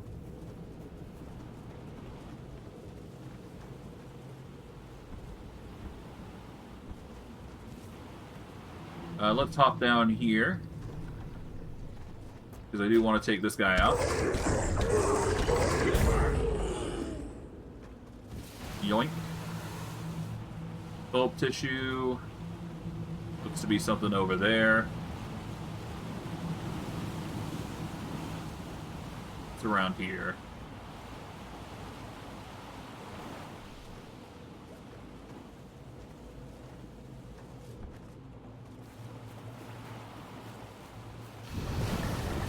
Wait up over here.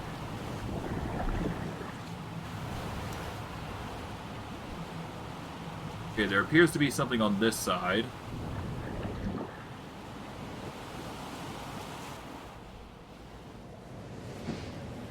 Let's just wait for the thing to blast us up again.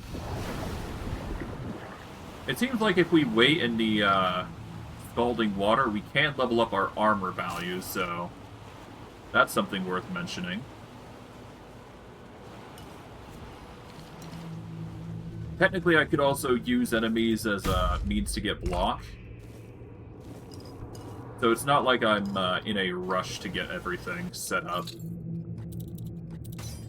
Alright.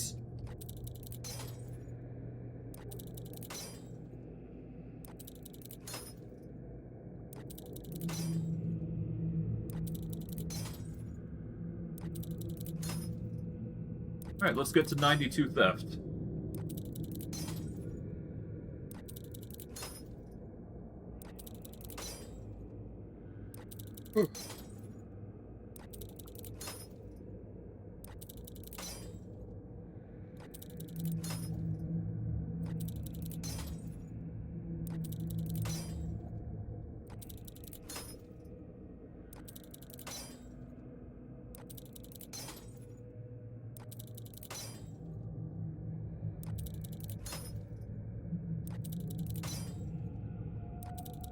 Alright.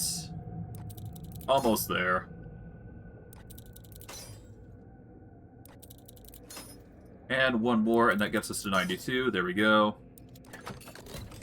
Done.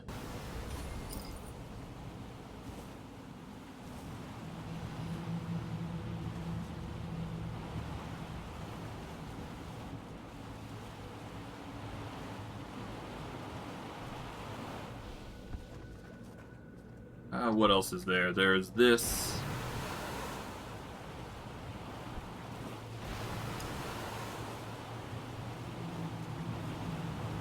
Yeah, we're just built so tough that we're not really in a worry of taking damage, really, are we?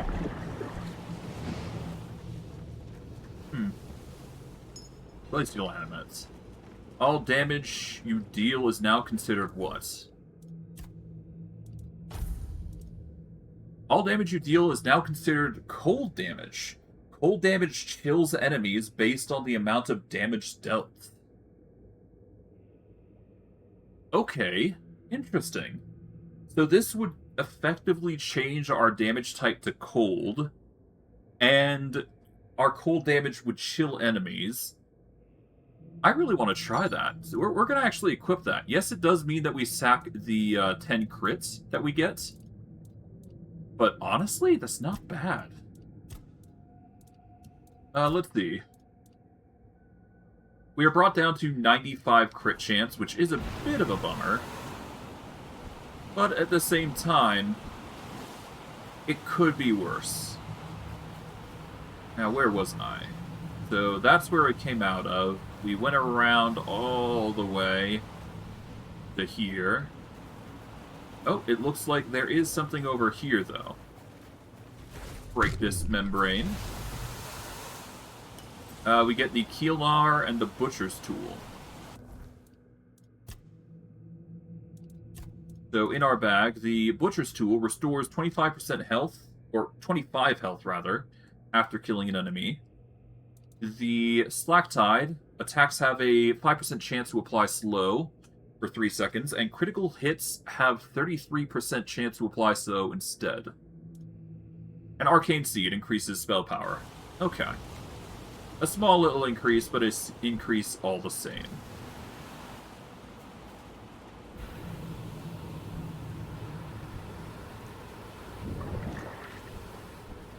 Let's see. We've already collected that. I guess the only thing we haven't gone is up there, so we should make our way up to there. And the easiest way is across the way here. And I guess alternatively we go up here.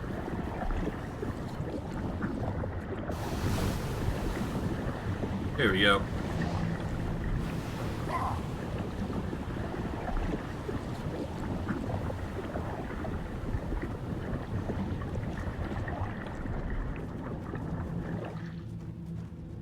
And yeah, the only other way is here, so off we go.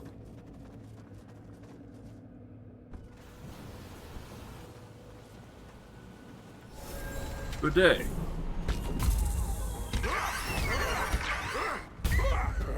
The Long Tide Wraith. Grab everything there.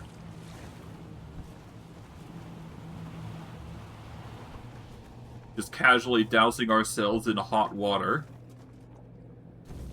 Here we go. Mind like water. We get Iron Bite, which increases melee damage by a set amount.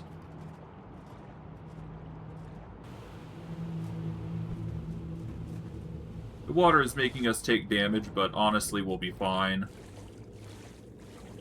We're so built different that even swimming here is actually not doing anything to us, or barely anything worth mentioning.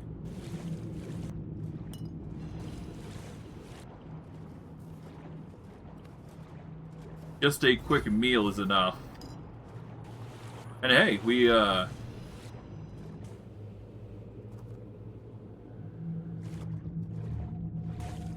no, we barely take anything. And every second we waste in here, the more stacks of, what's it is, we get. Stacks of Lament, I believe. Oh, hello. Alright, that's our next chest, I guess. Let's level up to 93. Probably have to make a few more lockpicks just to cover it.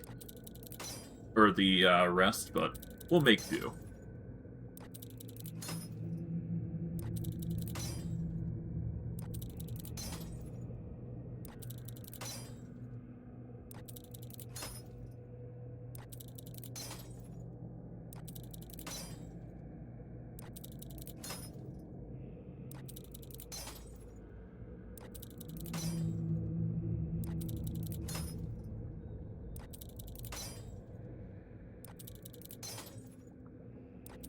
Okay, 92, yeah, almost there.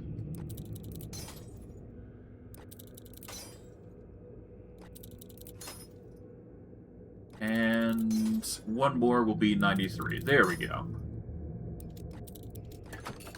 Done. Grab all that.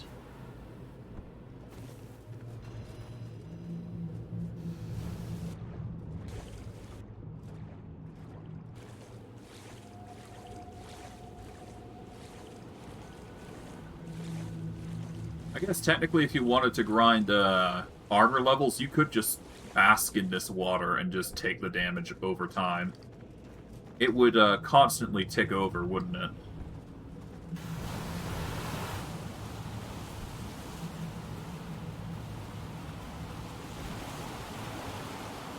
Eat some cabbage while I'm at it.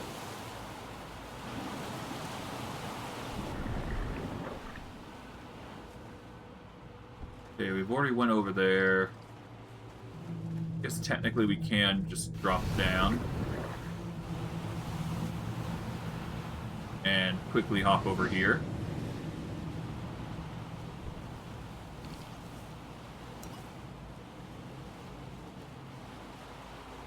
Grab the bold tissue.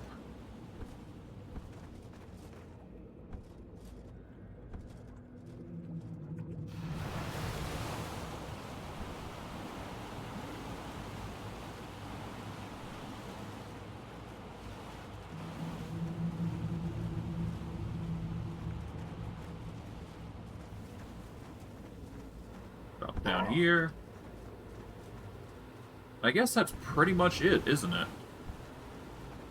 We've done a sweep of the area, and I don't think there's anything more that's beyond on the floor. I guess down there, maybe? But that's about it. Yeah, and that's something we already collected.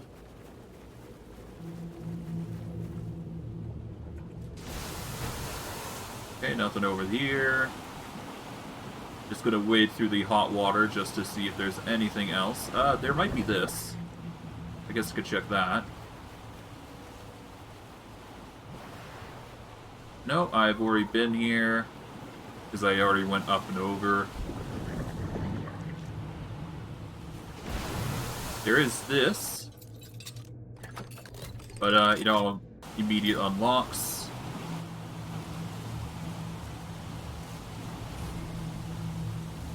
Medium armor brought to 66, nice. We are given this chest, I suppose. There we go.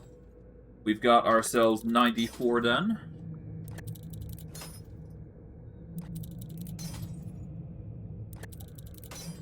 Just break this open, and then we're basically good for this exploration here.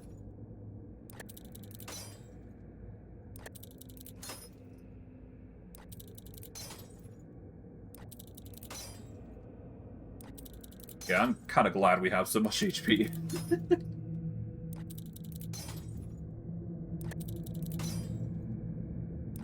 Yeah, no, technically the armor is giving us, like, X amount of HP as well, now I think about it, so it works out in the end.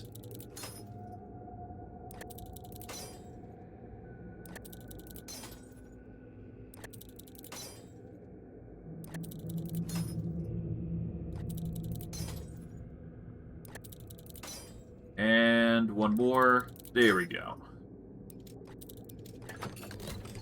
Done and done. Grab everything there. So yeah, we're losing like 26 lockpicks every single time we try and utilize that method to get coins, so... Well, to try and unlock each chest, I mean, so... Yeah, it's one hell of a journey to do all that.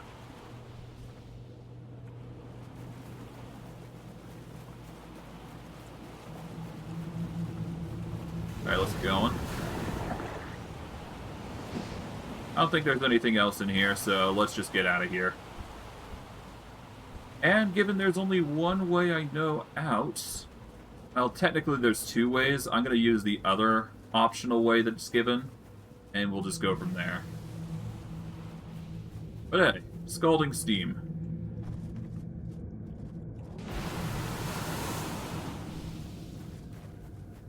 Take that with us to the Sanctuary of Saurus. Which, technically, this isn't the Sanctuary of Saurus. Well, I guess it is. The entire map is the Sanctuary of Saurus. But, yeah, we're just given a drop down here. Don't really see any way other than just dropping down. And yeah, we're just given this area here.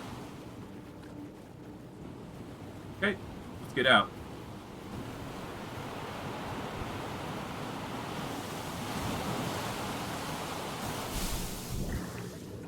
Given 3 geysers to escape out of this hole from.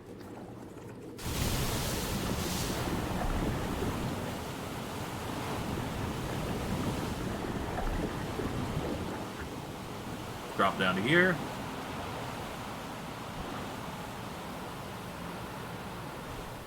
We can either go up there, or we can drop down. I'm gonna drop down here. I believe we pilfered this area, yeah.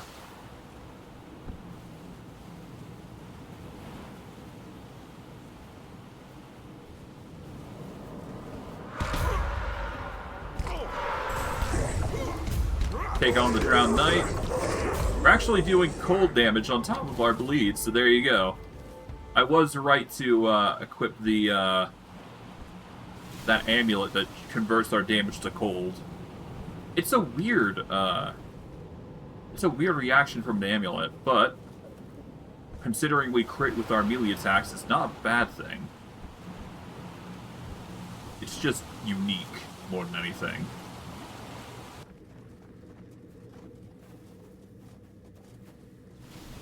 See.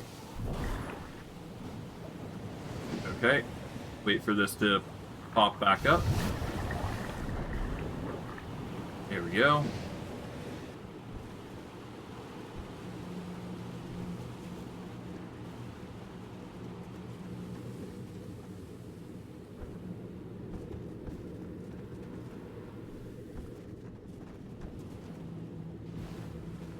We already jumped there, so no point, but we can go up and around, I suppose.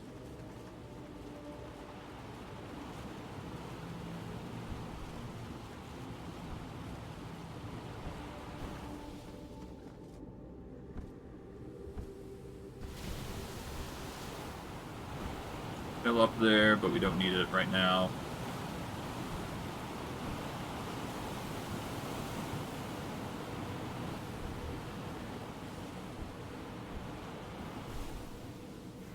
Here we go. Casually parkouring across. I guess we'll go up here.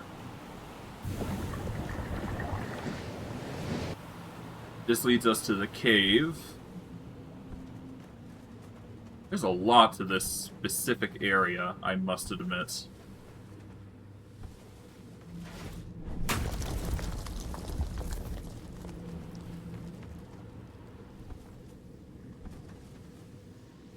Oh, I was close there.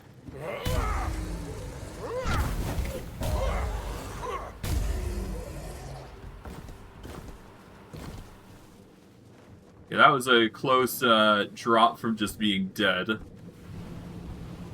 I suppose I could have consumed a potion worst case, but that would have been death if I had left it alone. We've already been through there. I guess technically by that case we've been through there. We just skipped this part of the area. We can either hop up or we go further in. I'm going to go further in. Break some locks.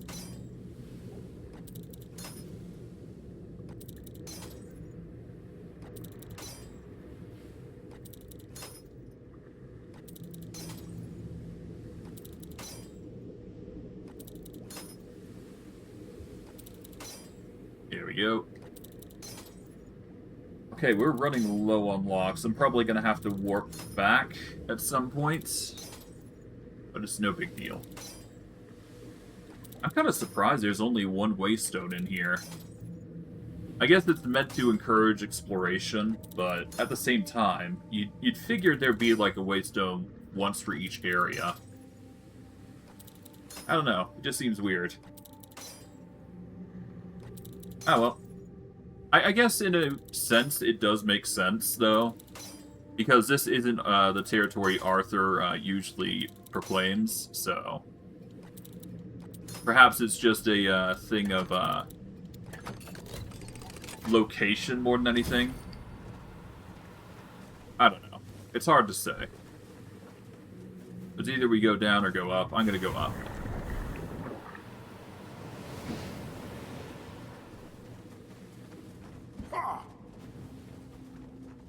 Nothing with the tree. Guess we go in here.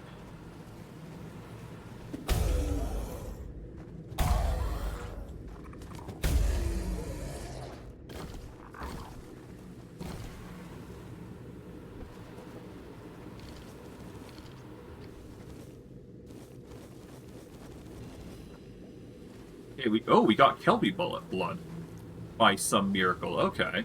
They don't have to kill a Kelpie, you just have to pilfer through literally everything in order to get it.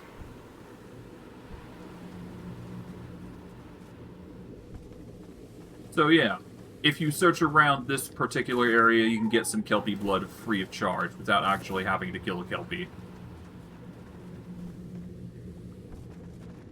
And as a result, well, there you go. You don't get blood on your hands, and she's probably not going to be as angry. I think I've done myself in.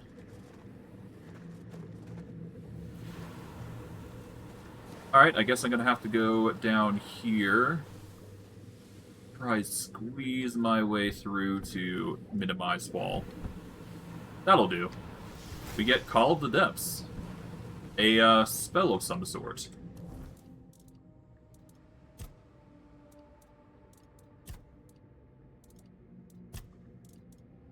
The Essence of Scalding Steam, Kelpie Blood. I've actually got 2 Kelpie Blood, believe it or not. Huh.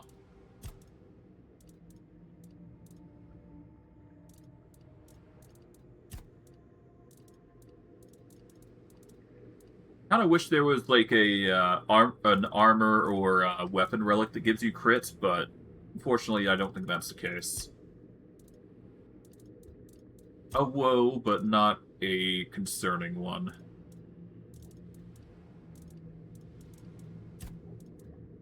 What was it? It was Call of the Depths. Hold on.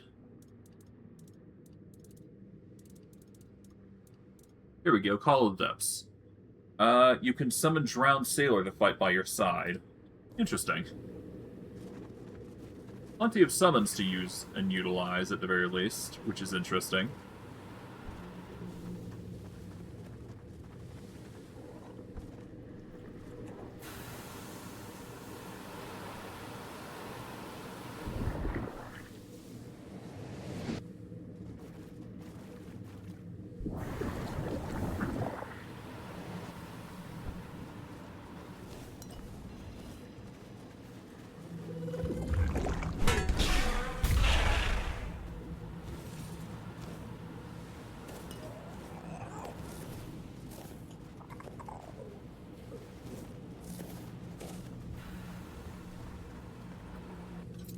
Okay, let's break this.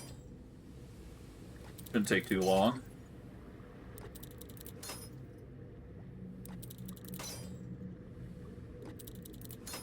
Although I am running out of picks now, so we may have to resort to other means to lockpick.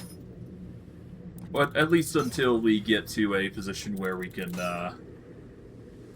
expend the lockpicks normally once again. So I'm probably going to have to go back and make some more lockpicks at some point. At least enough to satisfy. Going by how many we spend each time we do this, we spend 25 per run. 26 at worst. I think we can make it work.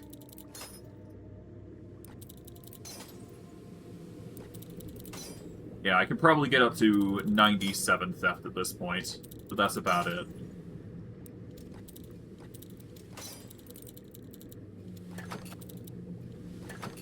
There we go, got it.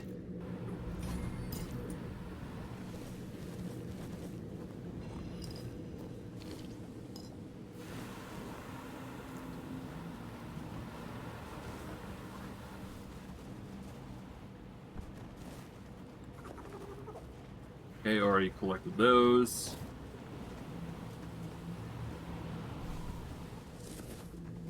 Can't really easily get up there, but that is an altar shrine, so we gotta get up there somehow.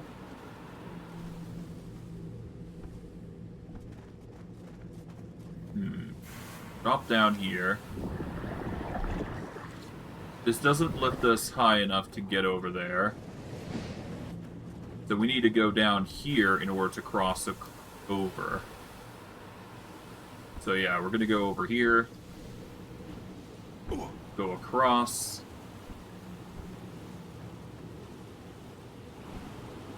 Okay.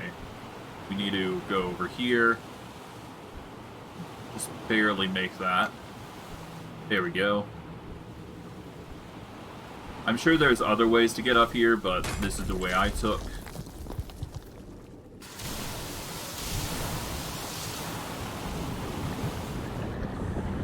There we go, we get to the Saurus Shrine, giving us yet another Saurus point. The Blessing of Saurus upgrades. Here we go. Let's see, what do we get next? Holding heavy attacks up to 3 seconds increases their damage dealt by 100%. So this would make us ridiculously powerful if we hold it.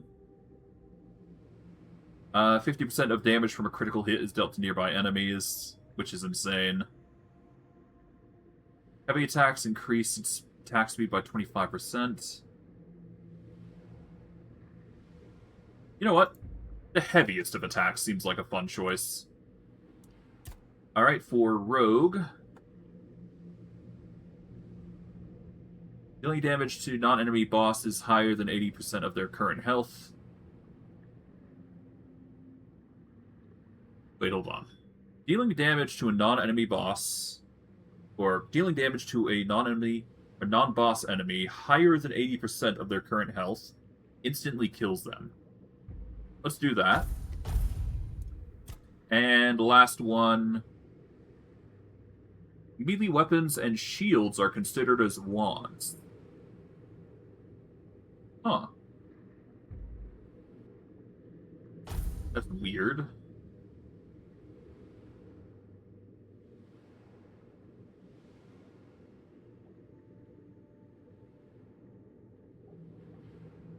I mean, I guess, why not, right?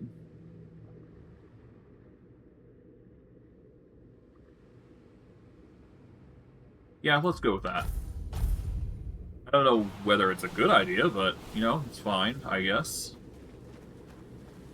It's not like we use magic to begin with, so it's all good. Confusing, but hey, I'm not going to complain.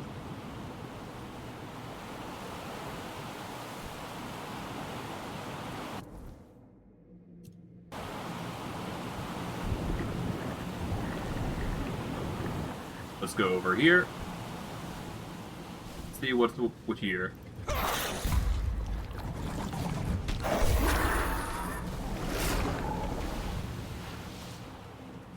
Well, hey, if we wind up our attacks, we can do 100% more damage, so...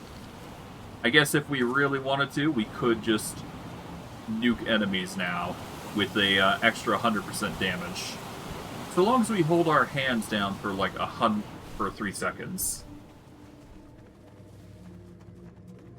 I don't think we will be doing that, but it's fine. 1, 2, 3. I guess that worked. I'm not sure if it did, to be quite honest.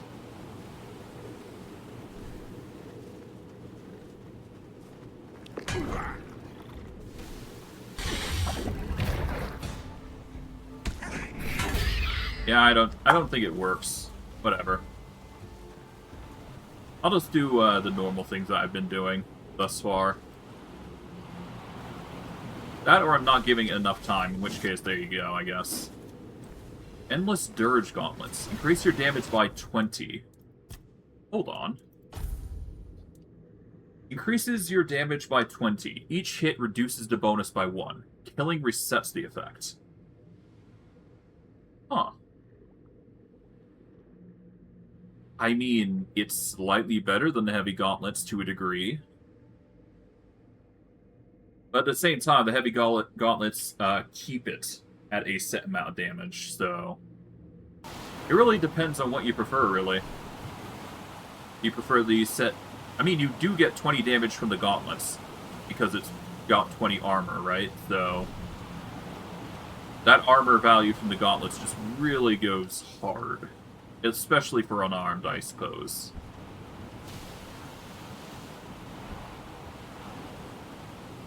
But then again, that's why I took those Gauntlets all that time long ago. Because it's just that useful.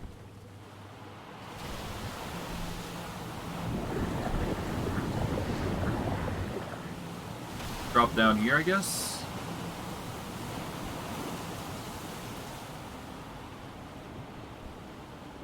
I've already been here, so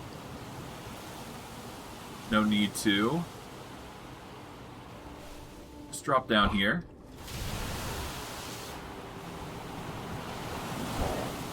Out. Grandma Medusa's Lesson.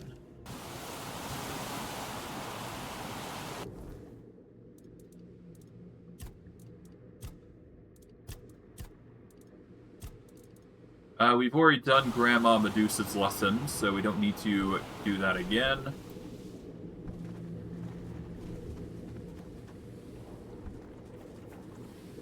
Anything over here beyond that? No, not really. There was a drop down there, but other than that, we're good. Alright, let's go down to the core. Let's save here.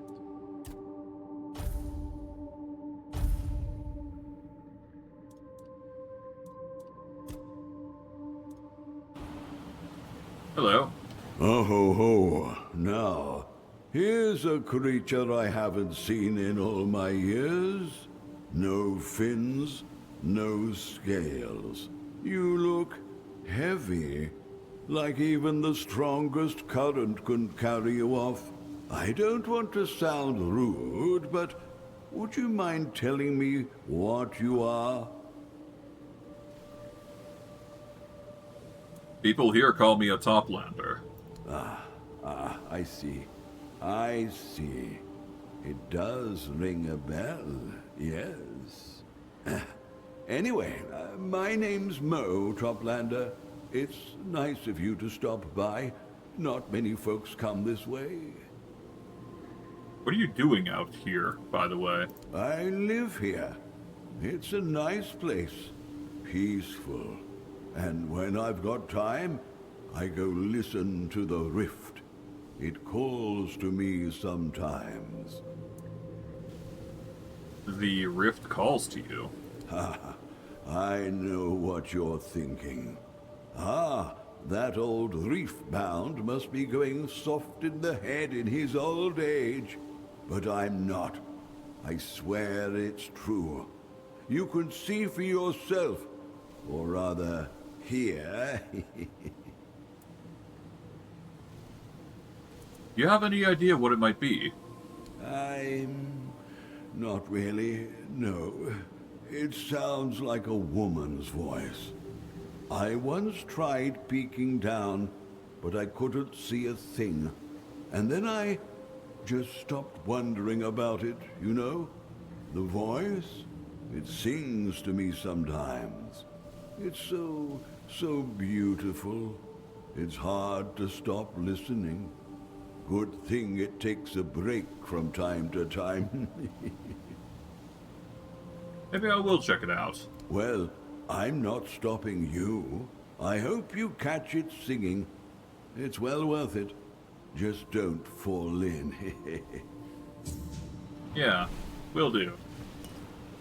Although I probably am gonna just jump in, see what happens.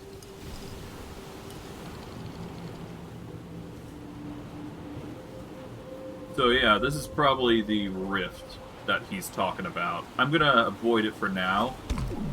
But, yeah, we'll probably jump down to see what's going on there. Alright, let's break the last amount of lockpicks to get this, unlocked. Then we'll probably back up to get ourselves a whole slew of lockpicks.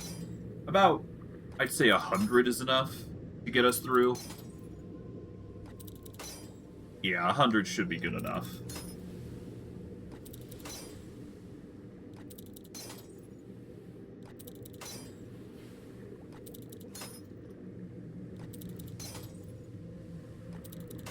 Okay. Yeah, we'll probably have enough to get through this, and then we'll have to get like 100 more lockpicks. Because we're going to be breaking 26 per. At least from what I can tell. Maybe slightly more.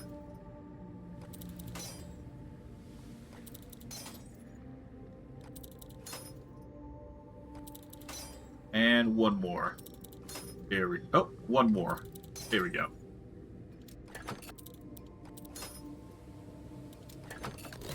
Here we go.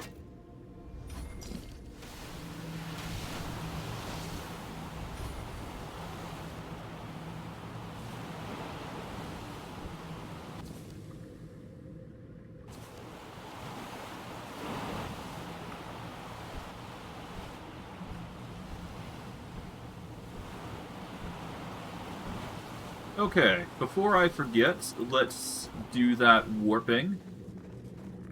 We'll need even terrain, so we'll place it here. We are going to fuel it. Let's quickly fast travel out of this region back to the chapter house.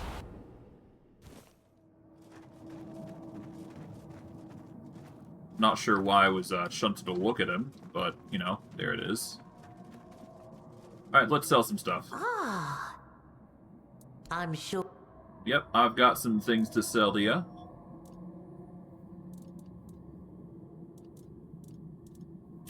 Alright, let's start with weapons.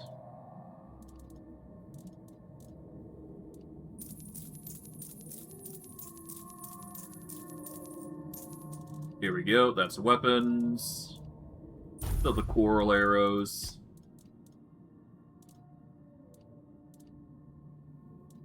Undead Camelot Defenders. We'll sell 2 of those, because we don't need them as much as anything else. Let's sell the Blackwater Helms. Sell the Blackwater gear. We'll sell the Fisherman tunics as well.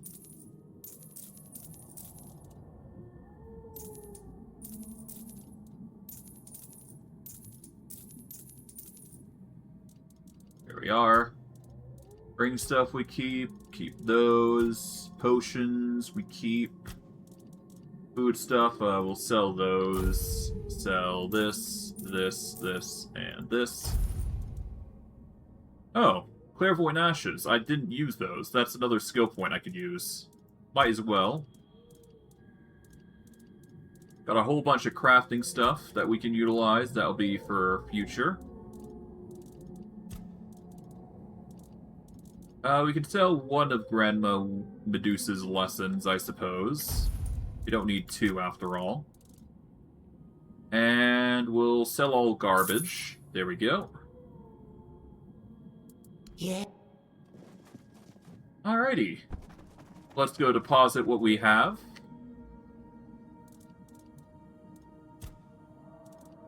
We do not need the crystal chest piece, but we are going to have to organize some stuff, so let's go into the crafting station. First, we should handcraft some lockpicks. Alright.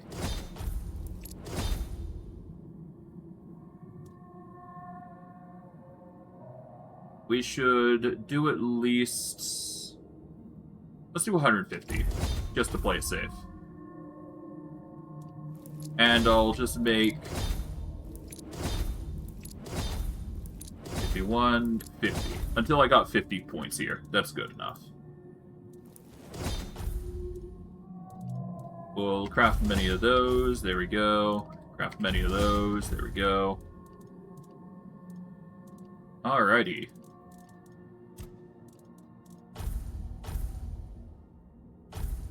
By price. Okay, there's a lot of costly items here.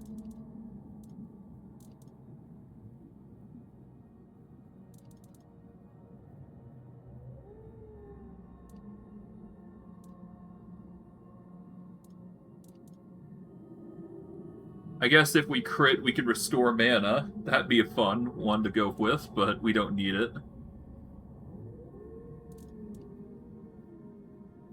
Alrighty. Anyways. Attaching relics, let's do that. Let's start with armor. We've already got that. We need to add relic slots. We need to retrieve our relics. Put these in. There we go.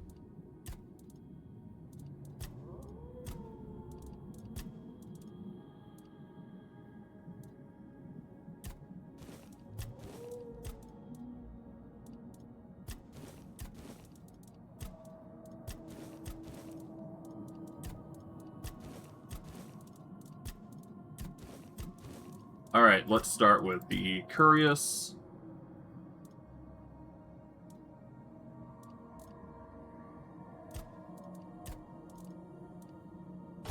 There we go. Leggings.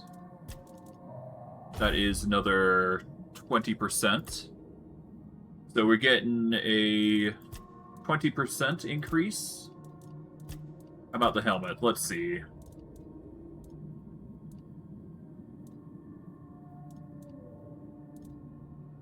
We could increase it by a raw health increase. We don't necessarily need the increased incoming health.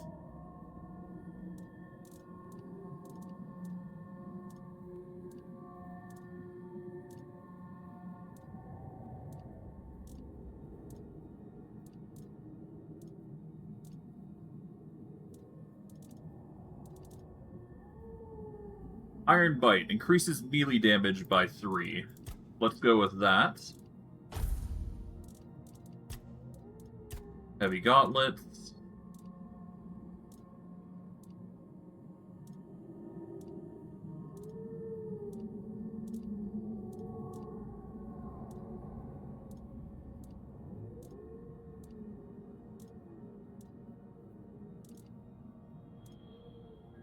We could do dash, I suppose. There's no reason to not. For the Crystal Walker boots, I guess we want the max health, and we're actually going to go with the Marrow Stone, because that'll give us a set amount of HP, which will only increase the amount of HP we have. And let's see, restores a 12.5 and 10.5 HP after killing an enemy. I think we're going to retrieve those because we already heal 4% of our HP every time we attack with a crit. So there is no need for that. The only other thing I can think of is increasing our healing done by that. Either that or we increase our carry capacity, which isn't really necessary.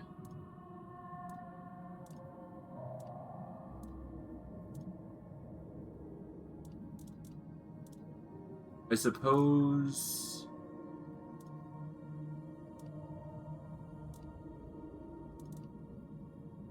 Yeah, I mean, I guess I do Ruby Shell, don't I? Do a 15 and 13% increase. And that'll give us a nice juicy boost there.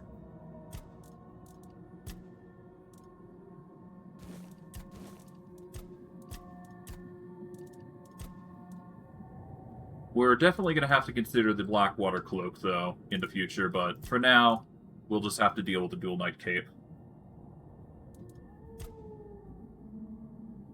Alright. And with that, we put some stuff away to reduce our carry, or increase our carry capacity. We'll put the Crystal Walker chestplate away, put the Endless Dirge gloves away, this away, this away. Put this away. Honestly, we're not going to be using the Peasant's Basket, so we don't need it. I'll put the Berserker Totem away. And the Penitent Cloak is tempting to keep, but we don't really need it, do we? Alright, let's see. Let's do some upgrades real quick. Ideally, armor. We're currently a 6%, excluding, of course, the gauntlets. And the boots, it seems. Let's upgrade that to 6. By upgrading the Dual Knight Cape, we only increase stamina regen, which is a bit of a bummer, but we can only do so much with the upgrade there.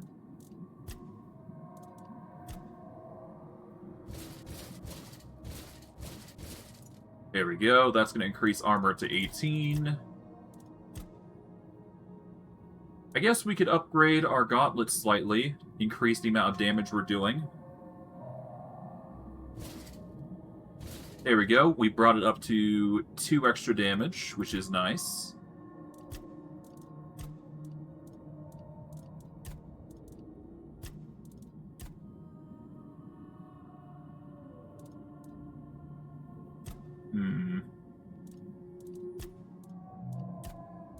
There's no real change if we upgrade anything but the armors, so...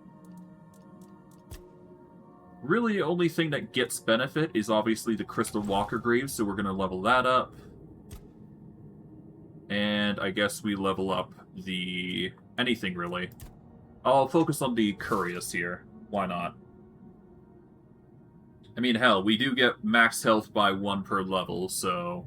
We're getting 82% HP.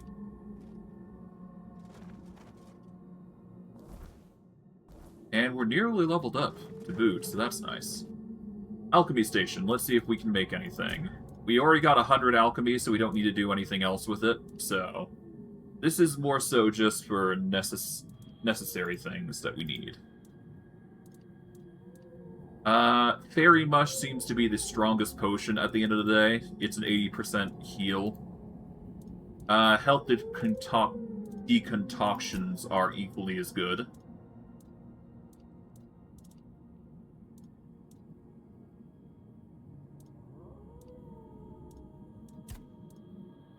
I guess I could see what else there is. Let's see. We can increase our max HP, our max stamina, or max mana by a set amount temporarily. But we shouldn't need to do that unless I'm trying to make gold. Let's go by price. So if we're trying to make some cash, I suppose... Yeah, sorting by price, full sail, mind like water, and sound like a bell is the way to go. So I guess we'll just make a whole bunch of these. We'll start by mind like water, because we are going to want those. Here we go. Then we'll make a whole bunch of full sail.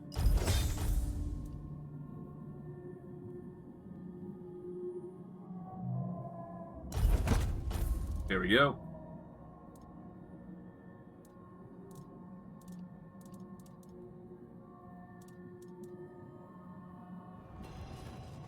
Alright, let's go sell some of those potions, because we don't need all of them, keep in mind. Alright, let's see. Sell, potion...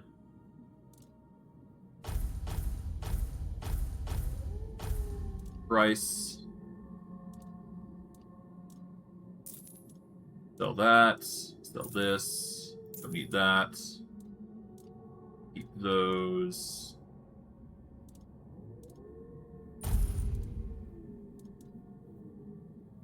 Digestion tinctures are always nice. Those are 75%. Mana elixirs are nice. Don't need heavy blood water. Don't need sparkling seawater. Don't need kelp infusions.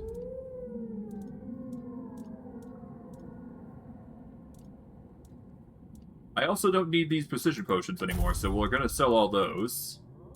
Considering we crit more than we need to worry about. Sell those dude concoctions.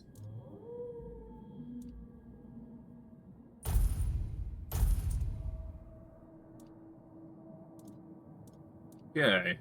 We can sell everything that isn't the 7, 7, and 6.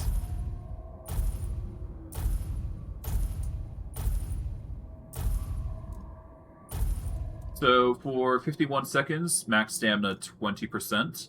51 seconds, max health by 10%. And 48 seconds for 20%, which is good enough. Blessings of Saurus gives us a weakness buffer, but we actually don't use it that much, so we actually don't need to worry about that. Alright, let's sort by weight. That way we can get rid of all the weighty foodstuffs, because that happens more than I'd like to admit. Alright. That should be good enough. Alright. Let's see, what is our current health now? We check our attributes. Health, we've got 669. Nice. That is a good value. 1 second.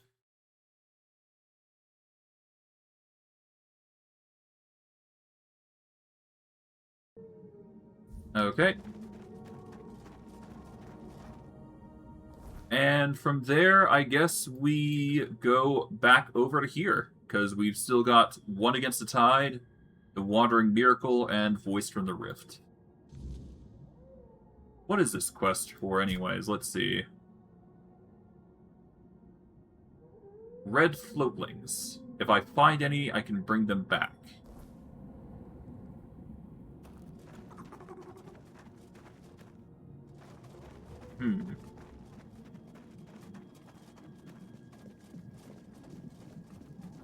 I guess the question is where the red floatlings might be, huh? Before I go any farther, I should probably go and deposit my crafting materials.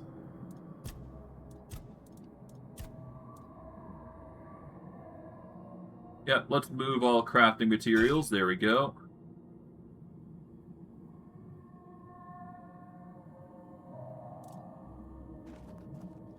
There we go. That's just going to reduce our weight by a significant margin.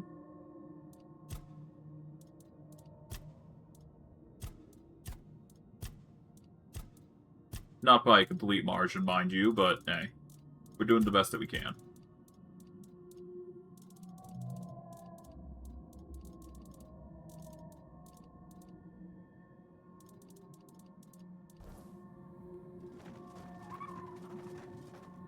Okay.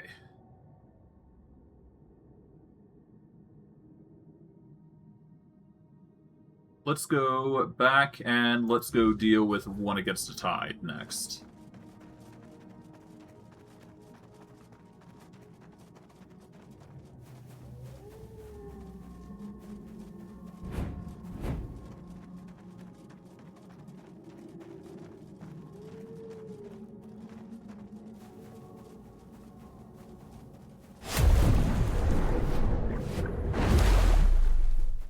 Okay. Apparently I can get in if I have rum. I don't really have rum, I don't think. Well, I did technically have rum. I just don't know how much I have left. I did put all the rum away, actually, now that I think about it. And you know, now that I think about it, on top of that, we didn't actually consume that, clairvoyance ash. We'll consume that, so that way we get that, skill point. So we'll quickly do that. That's going to give us a point for skill trees. What do we invest into?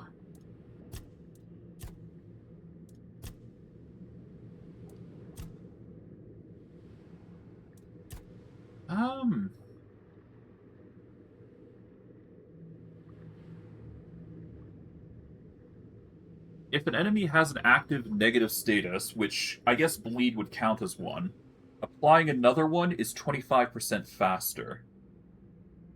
Considering we have the cold thing now, this actually could work in our favor. And if we get the stacking peril, we can deal 15% more damage to enemies with 2 or more debuffs. And because chill is another debuff, we can technically pummel the enemy and stack on the chill, thus giving another debuff, and thus increasing our damage by an additional 30% more. As long as we have 2 debuffs present, which is going to be the bleed and the chill, in this case. But before we do, I'm going to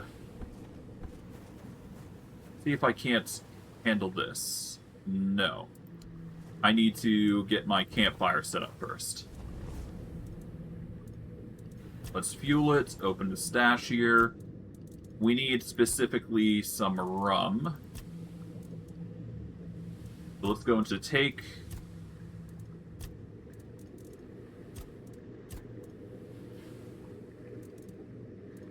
Okay.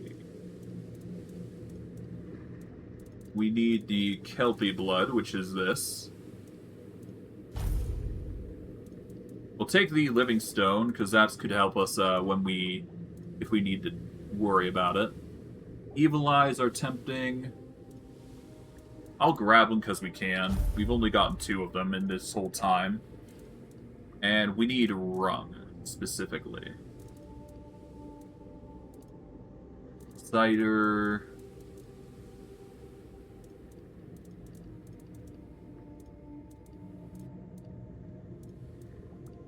Here we go.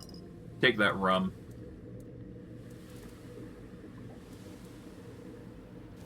Alright.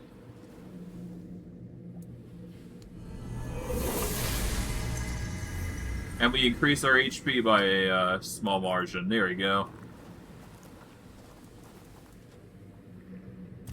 And we didn't even have to kill anybody for it, so there you go.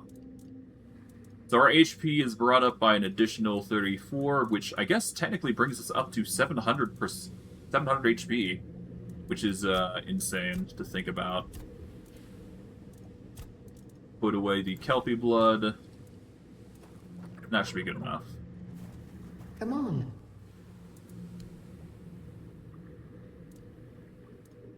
Yeah, we don't need anything from you. You.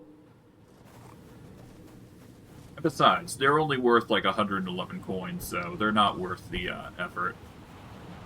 Although, if I am going to want to make myself more powerful, I am going to need to increase the wealth I get. So that is going to be the next course of action in the future. Just upgrading my statistics to a ridiculous degree in wealth in order to min-max that.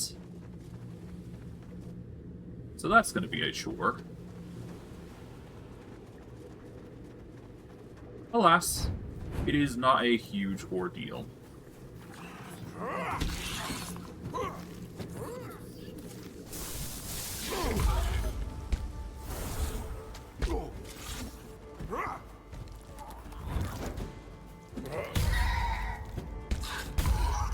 There we go.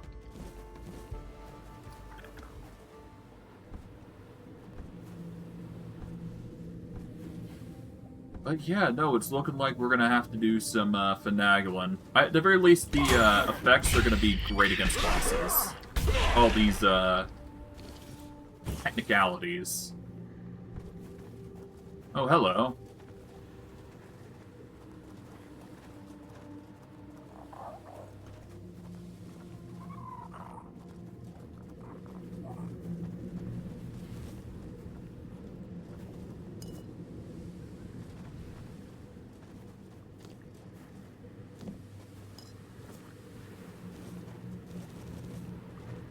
Who the hell is that? A toplander in my home? Oh, now that's an honor. Still, I'll have to ask you to leave my humble place. I'm not worthy to speak with someone like you. I decide who's worthy, and I'd like to speak with you. What you're saying is very kind. I haven't had much kindness from the higher beings. So, how can old Saltjaw help you? That's a nice egg you have there. Where did you find it? Ah, this one? Oh, it's nothing special. I dug it out of the sand. I watched over it for 3 days and 3 nights, waiting to see if the creature that laid it would come back. But that didn't happen, and the water temperature was dropping, so I took it home. You didn't find this egg, you stole it. Our Brant found your slime on the bedding. Oh, no, please. I didn't mean to do anything wrong. I've been taking good care of it, and Breath already has so many eggs to look after. It's just 1 egg. It might not even hatch. That happens sometimes, but it means so much to me.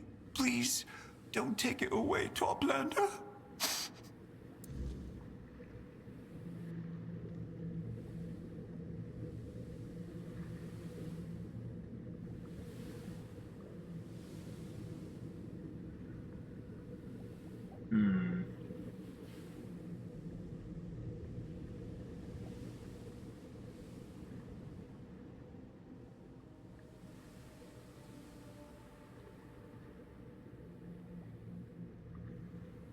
You can't force anyone to respect you or love you, but you can save Brant's life. You're right. I can't be sure this little one will ever love or respect me, but I won't know unless I try. If it's just the numbers he's worried about, you can give him this egg. I made a replica to put on the bedding, but I heard a noise that scared me off. Then I thought, when the little one hatches, this egg would remind it where it came from. But if Brant's life depends on it, even if we don't get along, I can give it to him. Well, to you, really, for your understanding and kindness of heart. I don't have much, but please take this armor design made from local resources. It's a common thing down here, but I'm sure you'll fetch a good price for it on the surface.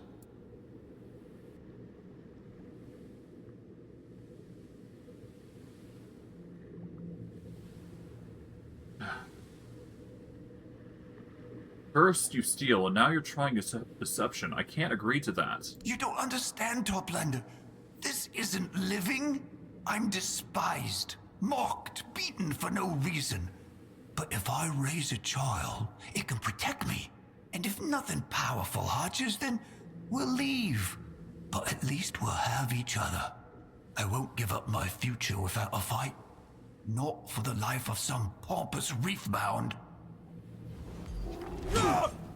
Unfortunate. So be it.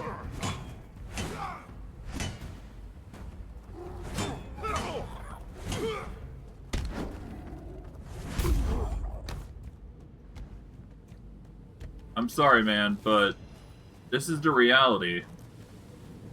Yes, it's a grim reality, but you stole an egg. That's like stealing a child. You can't be doing that. Even if you are a blacksmith and you could potentially do good for me.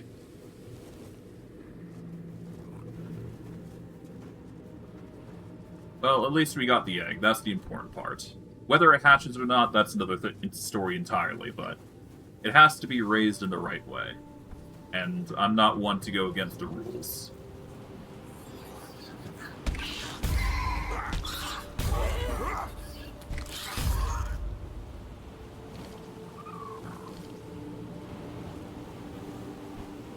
Okay, so far so good on the whole gathering of stuff.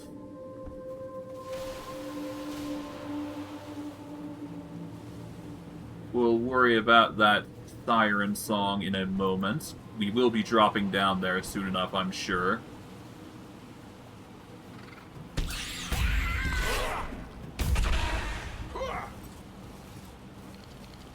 Grab everything here.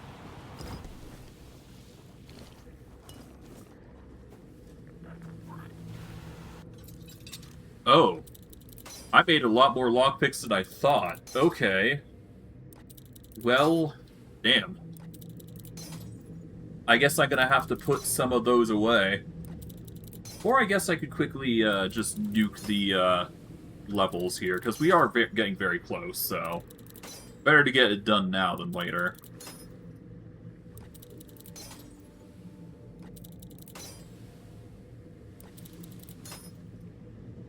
In fact, before I do continue, let me do something real quick.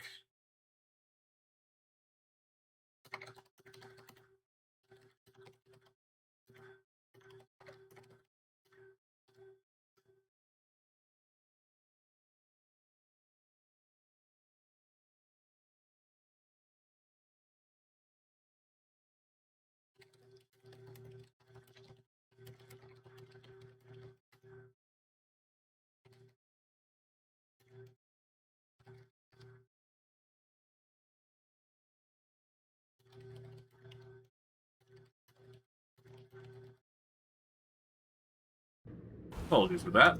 Let's get back into grinding theft. I guess I could do that, but you know what? I think it's more interesting if I just take the level and then continue on. No reason to finagle anything further.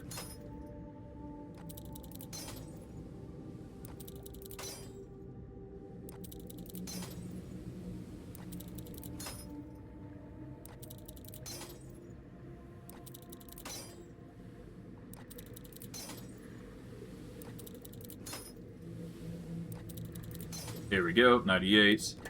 Break this open. Okay. Let's go down this corridor to see what's what. See if there's anything worth mentioning. Hello.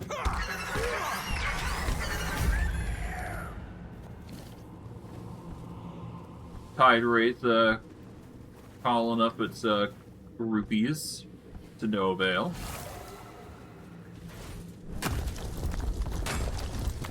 More shell fragments to add to the list.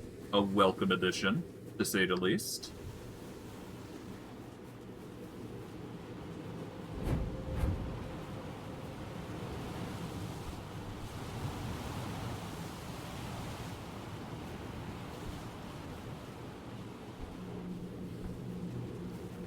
Another collar here.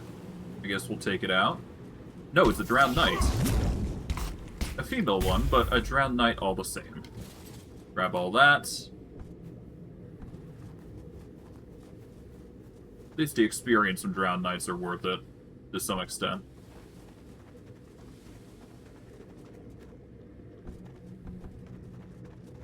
Hello, hello. The Geyser Prison.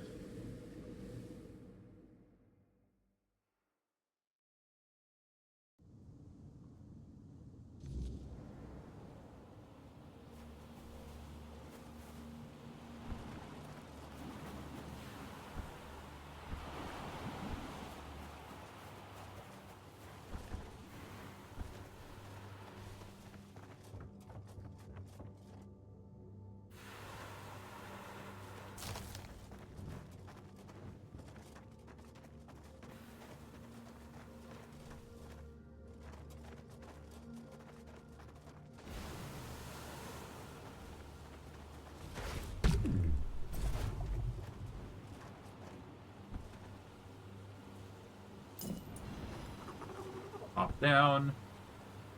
Down we go.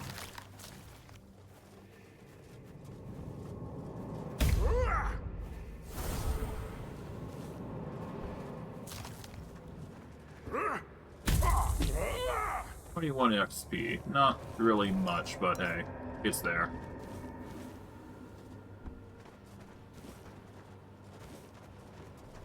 Oh, hello. Grab that. 1 second.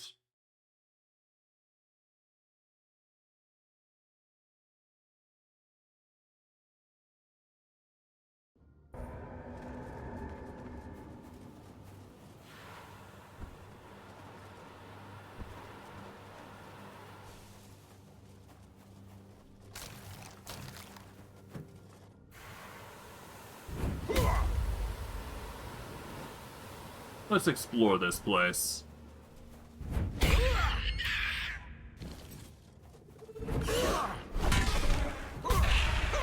Hey. Okay, so that brings us down to here.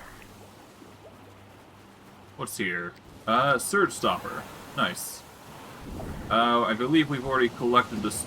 We've already used the Surge Stopper, so we don't need to grab it again. So there you go. Let's keep going.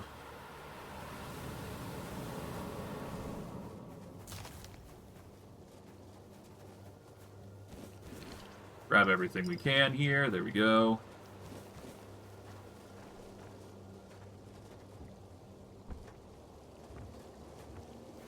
And I guess we can go up here. Seems like there is something up here that we can go do. Sanctuary Saurus. Okay.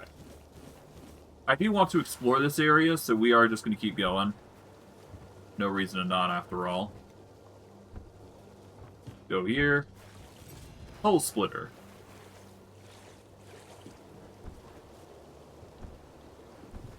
Okay, so that isn't like a stream of steam. There. Let's go down here.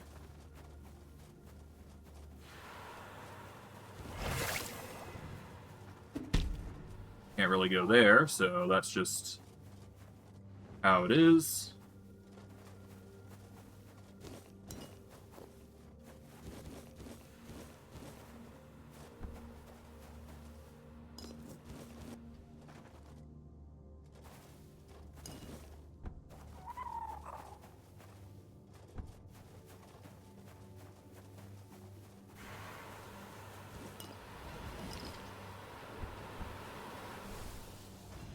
Okay, there's an area there. Let's save here.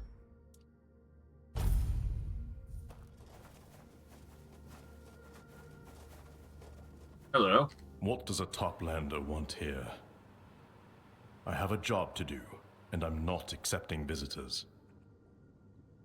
I'm guarding the prisoners. Why are they imprisoned here? Because they are wrongdoers.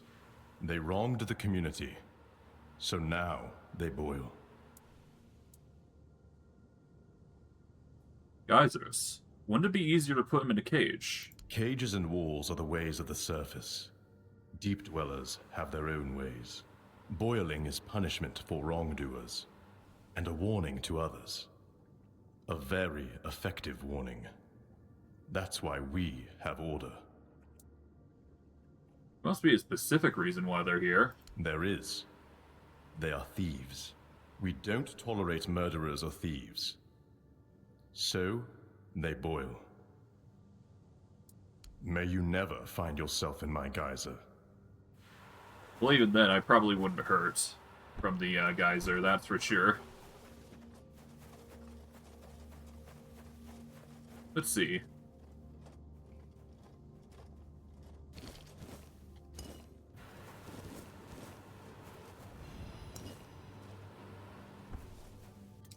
Alright, let's pop this open.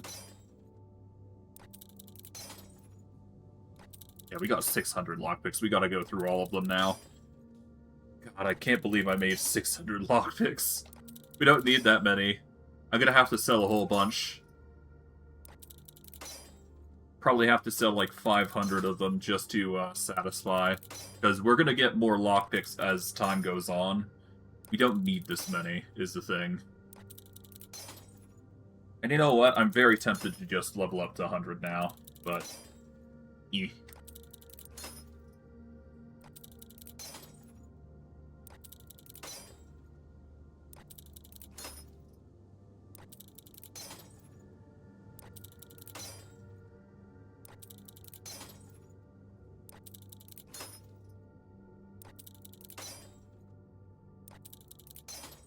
Almost there. And that is 99. There we go.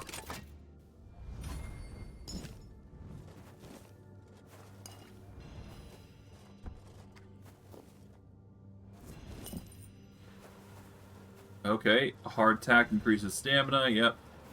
Another kelp infusion that we don't need.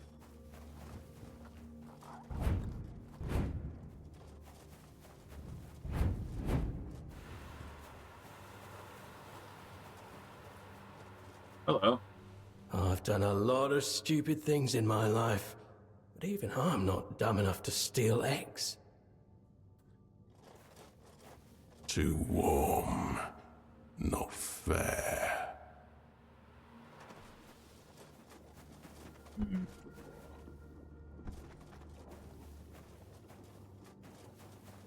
Break this down.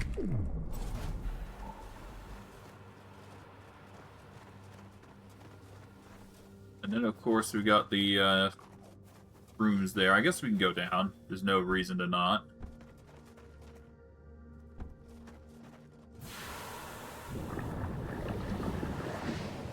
Okay, that pushes us up.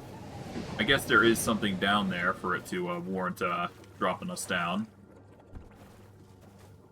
Ah, I see.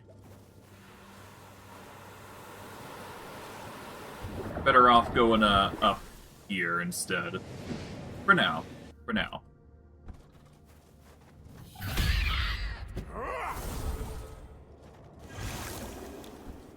Okay. Gotcha.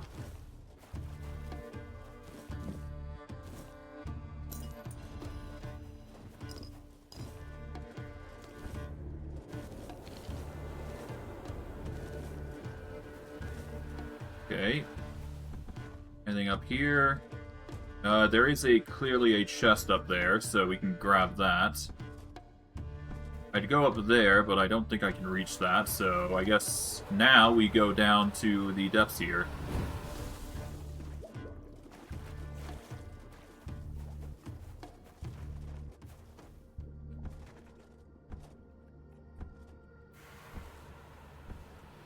Alright, alright, let's go.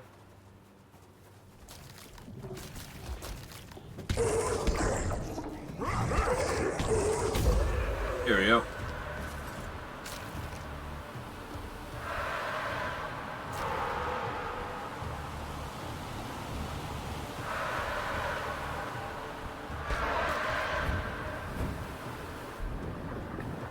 Up we go. And we'll grab this. And this is going to be our level 100, probably. Here we go. Pop these lockpicks and we're good.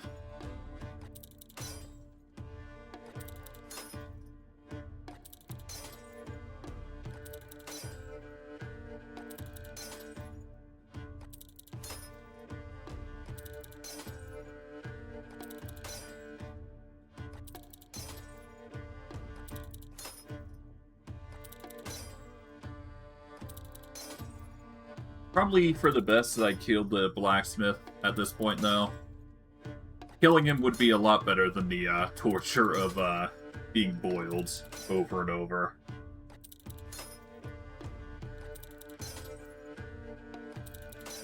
After all, I'm just bringing surface justice in a deep water world, so I guess that's just how I rock.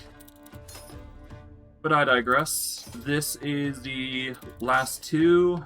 Last one. There we go.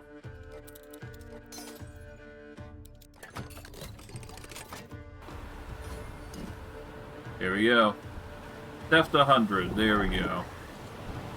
We're gonna ignore the floatlings because they don't really give us much. Wand of Chain Lightning.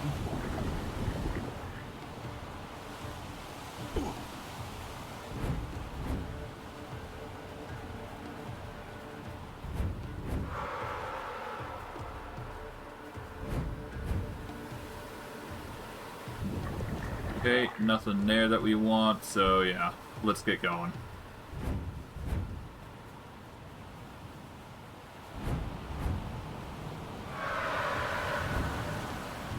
Let's get going. Up we go. Hey.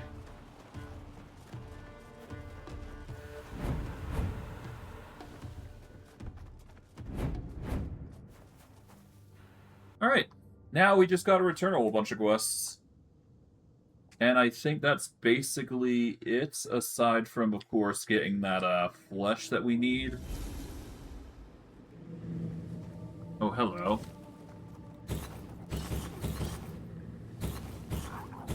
Poor dude got harpooned to death. Damn.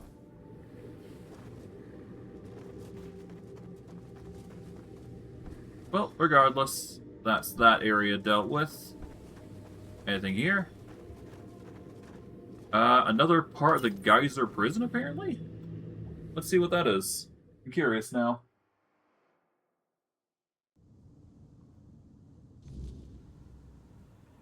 Ah, this leads up to the other area, I see.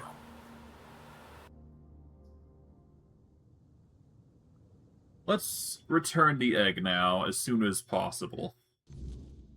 We found the egg, after all.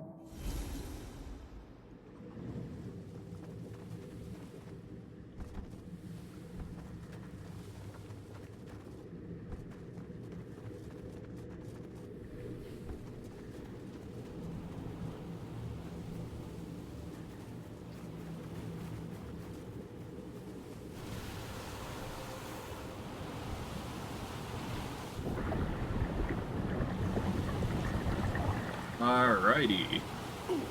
Ow. Oh, hello. Let's save here. See what these guys want. I guess there is also the geyser at the bottom, but let's see what this guy's doing. Hello. A toplander in Saras. I never thought I'd see another of your kind down here. I'm Siravos, a musician. At least that's how I like to think of myself. Have you seen people like me before? They looked similar enough, although they had been somewhat altered by the magics of our Saras, or by the grace of the Lord of the Depths. Depends who you ask. You should know that I'm old, very old, even by the standards of this place. I remember the first sailors when they were still quite human. I hatched so long ago. I watched the Ulcerat rise. Why don't those Spinbloods attack you? The others seem fairly aggressive. I've been wondering about that myself. I like to think my music has something to do with it. I've seen many fights in my time, and I fought in quite a few. Then one day I decided to do everything I could to never witness violence again. Maybe that wish is reflected in the tune I play. At least that's what I hope. Is there anything you need? I'm fairly content with what I have. But since you asked, are you interested in the rule of reciprocity? You do something for me, and I'll repay you with the knowledge of calming sea creatures.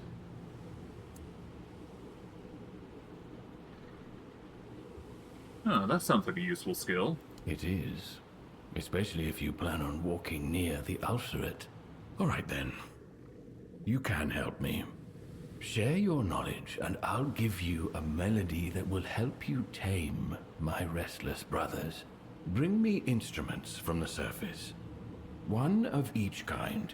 Modify them so that I can use them, and I'll repay you with my knowledge. There's a shipwreck nearby. You'll find what you need there.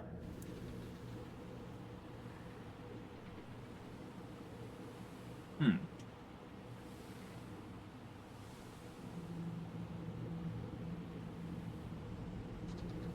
I met a tide wraith who thought I was their lost love.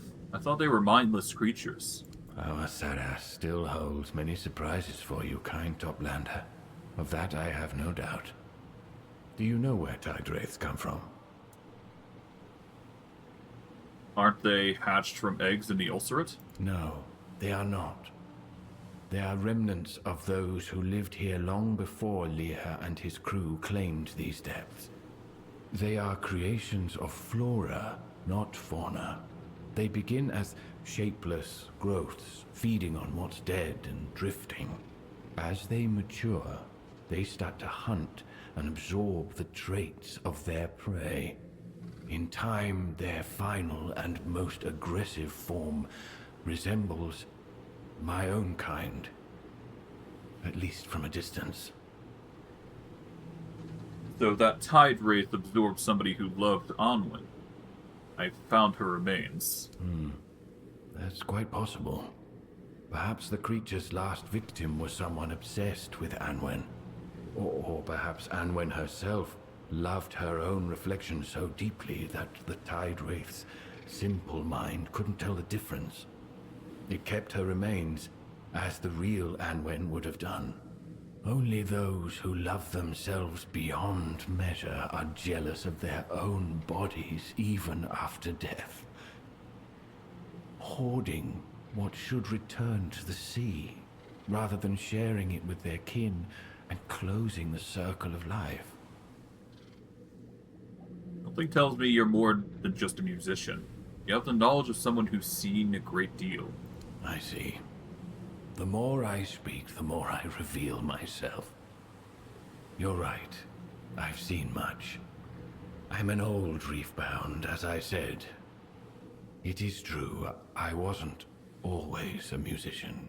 Once I was a warrior, one of the first made in Saras. I served under Captain Lear himself.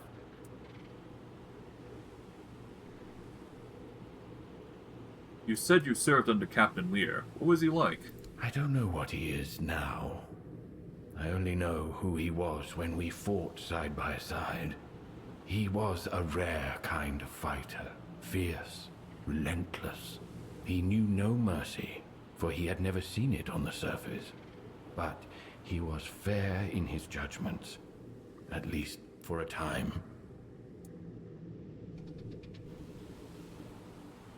What do you mean? This place was made by power from the surface, but it is not part of it. You Toplanders like to think of yourselves as individuals, each unique. We are different.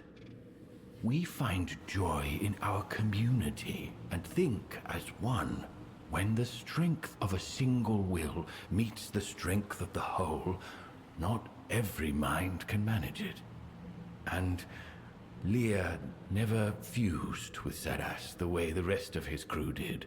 That is why Lady Nimue put the captain to sleep, and only the sound of the organ can wake him. Who did you have to fight here? Zara seems a peaceful place for its people. It is now, because that's what Lear made it.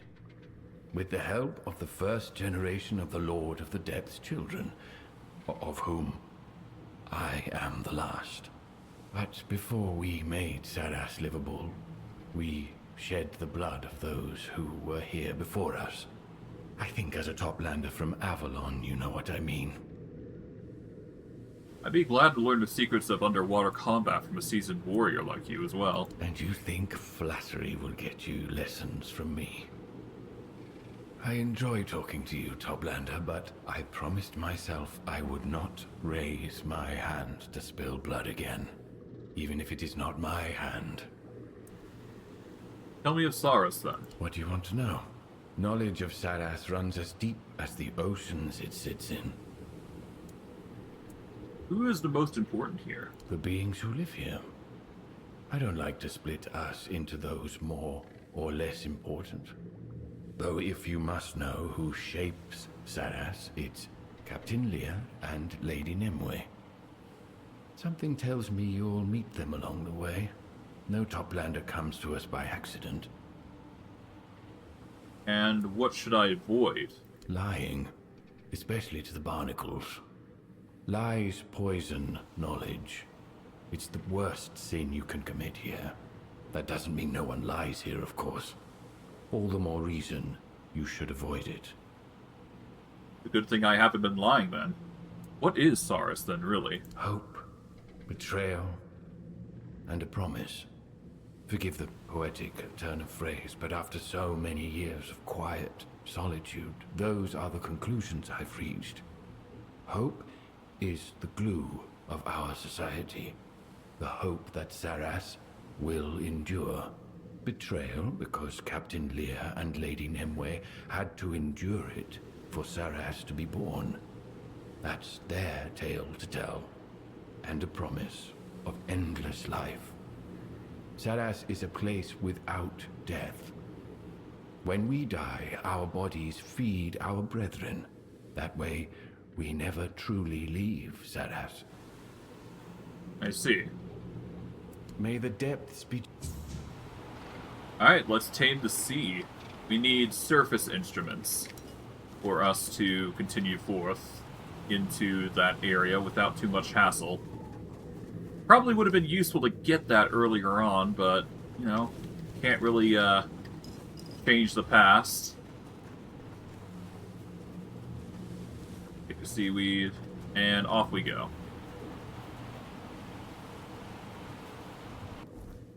So, I guess...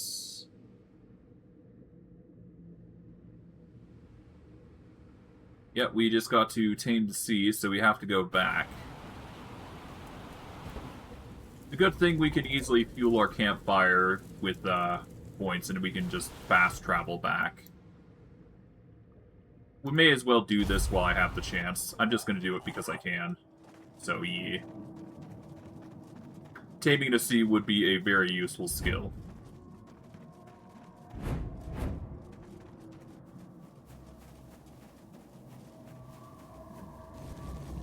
Surface, okay. Now I need to remake them for underwater.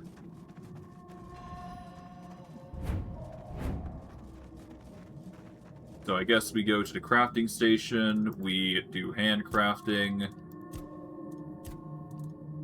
Alright, an underwater drum. An underwater flute. And an underwater rattle. Now we just return back to him, which is pretty easy to do.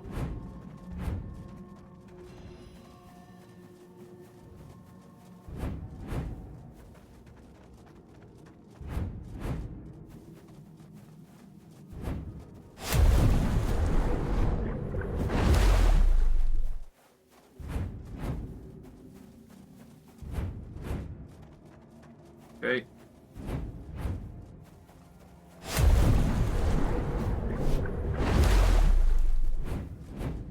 Almost there.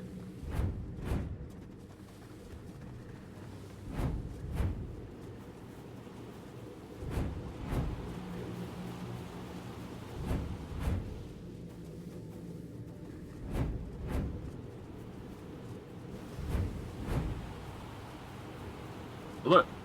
You return.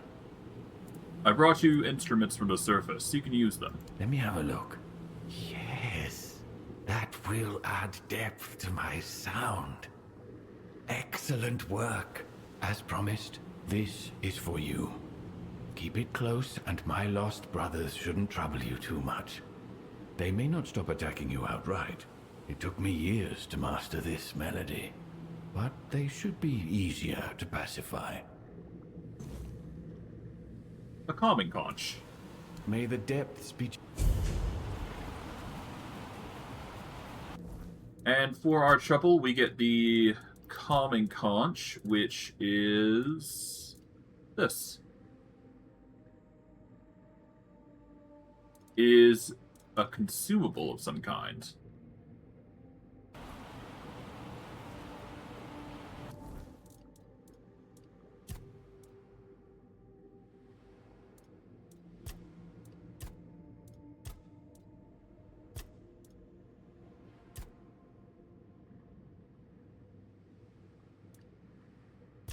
And yeah, I guess from there we can continue.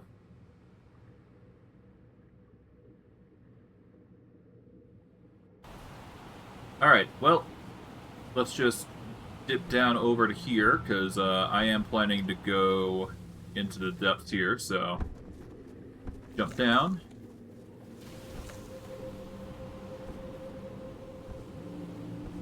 Alright, here we are.